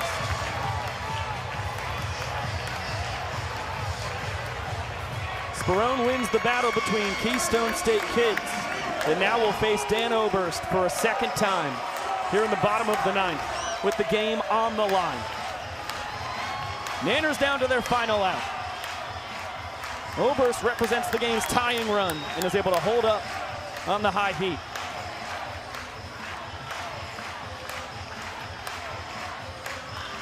High fly ball, deep out to right center field. Watson on his horse. He doesn't get there as it bangs off the wall. Ty Jackson will score easily. Oberst looking for 3 bases. He's out. Perfect relay by Jordan Hussein. Fantastic deep by Jordan Barth. And the Tailgaters hang on 3-2 winners. What do you know about that Jordan connection? And the Texas Tailgaters come in here and upset the namesake of the sport to win game 1 of the first ever Banana Ball Open. A thrilling ending for now, but it does look like Tyler Gillum is walking out towards home plate. Feels like he might want to challenge this play. I know Dan Oberst sliding into third base certainly wanted it. To the naked eye, Dan Oberst looked out at third base. It's going to need clear evidence to overturn the call. The Tailgaters are performing their victory dance. I don't even think this call is going to be challenged. Wow. And I agree with you, by the way, Biko. To my eye as well, certainly looked like the relay in plenty of time. Played perfectly by Zach Watson. Couldn't have had a better relay by Jordan Hussein. And the icing on the cake, Jordan Barth standing up straight like there wasn't a throw coming at the last second, receives it and applies the game-winning out. And for the first time since June 14, 2025, and only the second time ever in their history, the Texas Tailgaters have defeated the Savannah Bananas. What? That was the night they got their first ever win in a Major League ballpark, their only win in a Major League ballpark. And here tonight, the first time these two teams meet here in Savannah, Georgia, at historic Grayson Stadium, the Tailgaters win it 3-2 on the backs of winning their 4th equalizer point of 2026. Where else would you rather be, guys? This is Banana Ball. Rex Castillo, talk to our main man who just made that tag. Jordan Barth going yaya and the game sealing out. How does this team continue to do it with all the struggles you guys have been doing it and to do it against the namesake of the sport? Yeah, we knew we'd come out here. It was going to be a tough battle. You know, we've had a lot of injuries, but, you know, next guy up, next guy shows up, and we just been battling and showing out for the boys. Texas 2 stepping it up, and now we're halfway home for the ultimate prize. This is Banana Ball Open. This is a playoff atmosphere just a month in. How does it feel to be this close to it? It's awesome. I mean, we're 6 weeks in, and, you know, it feels like a World Series out here. So it's super fun environment, and I'm thankful to be out here. Thankful to be out here. This team also rallying. I'm sure like the Banana Ball Open is different from the regular season, but having not beaten the Bananas in 2026, did that weigh on your mind, and how did you turn the page on that? We knew we've been super close. Yeah, I mean, we knew it was going to come out here and be a battle, and we've been super close every time, and yeah, we knew we'd come out here. We had a great chance. How clutch was the equalizer point? These boys keep turning trick plays left and right. How amazing is that? Seems like it always comes down to the 8th inning, and we somehow clutch up and get it, and it's electric, that's for sure. Hey, from Banana Ball Backstage, 10-year-old Aldrey, very important question. What's your favorite song to jam out to, and what are you going to jam out to after this big win? Forever by Chris Brown, for sure. That's my go-to karaoke song, too, so. Hey, he probably needs to perform that somewhere in a karaoke bar here in Savannah. Congratulations on the big-time win. Waddy got us a little get ready for you to celebrate. Any final words before big game tomorrow? Gator up, baby. Let's go. One more. Hey, real simple. Gator up. Congratulations, Jordan Barth. Thank you. Hey, look, we got one more game to decide the Open. Rex, real quick. Yeah, Rex, while I got you here, heck of a performance by you tonight. I know you didn't get a rep in until the 7th inning. Was that on your mind coming in knowing that maybe coming in a little cold? A lot of these guys, just got to stay ready, never, stay cold. Gator up, as they say, and say I'm going to, asking a guy like Jordan what he did and making sure I got the right questions and not waste his time or our viewers' time at home. Whew, a lot of pressure, but I think we did okay. The weight of the mic in the hand, I noticed you switch right and left occasionally. Is that something just kind of getting back into mid-season form for you? I really hope you didn't notice that, but yeah, there's a little workout that needs to be done, a little extra work. Probably got to hit the training room a little bit. Probably Jordan gets the bet a little bit before me on that one, but yeah, we got to do better. That's all I got to say. Rex, big game tomorrow. You ready for it? You know what? After hitting an ice bath, I think we'll be okay. Yeah. One more. We got Banana Ball backstage question. Yeah, yep. It's from 27-year-old Biko. And Biko wants to know, if you could dab, how many dabs would you do in a row? Whoa, well, shout out to 27-year-old Biko. Thank you so much for being a fan. With the shoulders right now, carrying the weight, I'm going to go one at this point. Okay. What was that? That's for you, Biko. Guys, he's got to get cooled off. It's been quite a game. Okay, good stuff, Rex. Go celebrate the boys. Yeah. Thank you very much, Sam Bauman, and thank you, Rex Castillo, as well. The very rarely seen sideline reporter interviewing a sideline reporter post-game hit. Jordan Barth, undeniable, both at the dish and defensively. 2 for 4, the home run, and 3 trick plays. A key part of the Tailgaters earning that equalizer point, which ended up being the difference. Man, that was absolutely incredible. That 8th inning, Joe Sperone induces 3 ground balls, 3 trick plays. What a night, and only 3 hits, all of them coming for Dan Oberst for the Savannah Bananas. The pitching staff, how well they shut down that Bananas offense. These Tailgaters, that was a special performance all around. Yeah, and it's just really cool to see the coming out game from Jordan Barth tonight. A really big performance from the rookie. And the Tailgaters able to steal game 1, and once again, with help from that equalizer point as well. The 4th time that they have done that in 2026. They were not supposed to win tonight. I didn't want to tell you guys that. They were not supposed to win tonight. They pushed Chris Clark to tomorrow. Brett Sanchez throwing tomorrow. Reese Miller, their closer, got tonight off. But it was that group of guys that we mentioned it. If they could right their wrongs from earlier in the year. Jimmy Lewis didn't earn the point, pushed it. Joe Sperone, a 6-out save, including that big timeout. Then what about the start from Jonathan Hughes? His first start in 4.5 years. And he only goes out there and earns 2 points and induces 7 trick plays through the first 5 innings. What a special night from a conglomerate of guys who, if you had looked on paper, were not supposed to be the heroes, but they were here tonight for the boys in blue and orange, and now just 1 win away from clinching a playoff spot 6 months early. And Josh, you say a stolen win for the Texas Tailgaters because they didn't have to use the number 3 overall draft pick, Chris Clark. He is your projected starter tomorrow afternoon, and that is huge for the Texas Tailgaters. 1 win away from clinching a playoff spot come October. And by the way, they get to do this as the home team tomorrow afternoon against the Savannah Bananas. Chris Clark, a guy, again, he made it up to AAA in that Chicago Cubs system. Very much a big game pitcher, a very routine-oriented guy as well. So he's going to prepare for this start extremely well. I know that has already been the case as he was going into this series. So it's going to be a very exciting battle. And the big key, despite the Bananas having their weakest offensive game of the season, only 3 hits, all of them coming from Dan Oberst, the big note for me is the Tailgaters in their first 11 games against the Bananas as a pitching staff had allowed more ball force sprints to Bananas batters than the strikeouts that they had generated against them.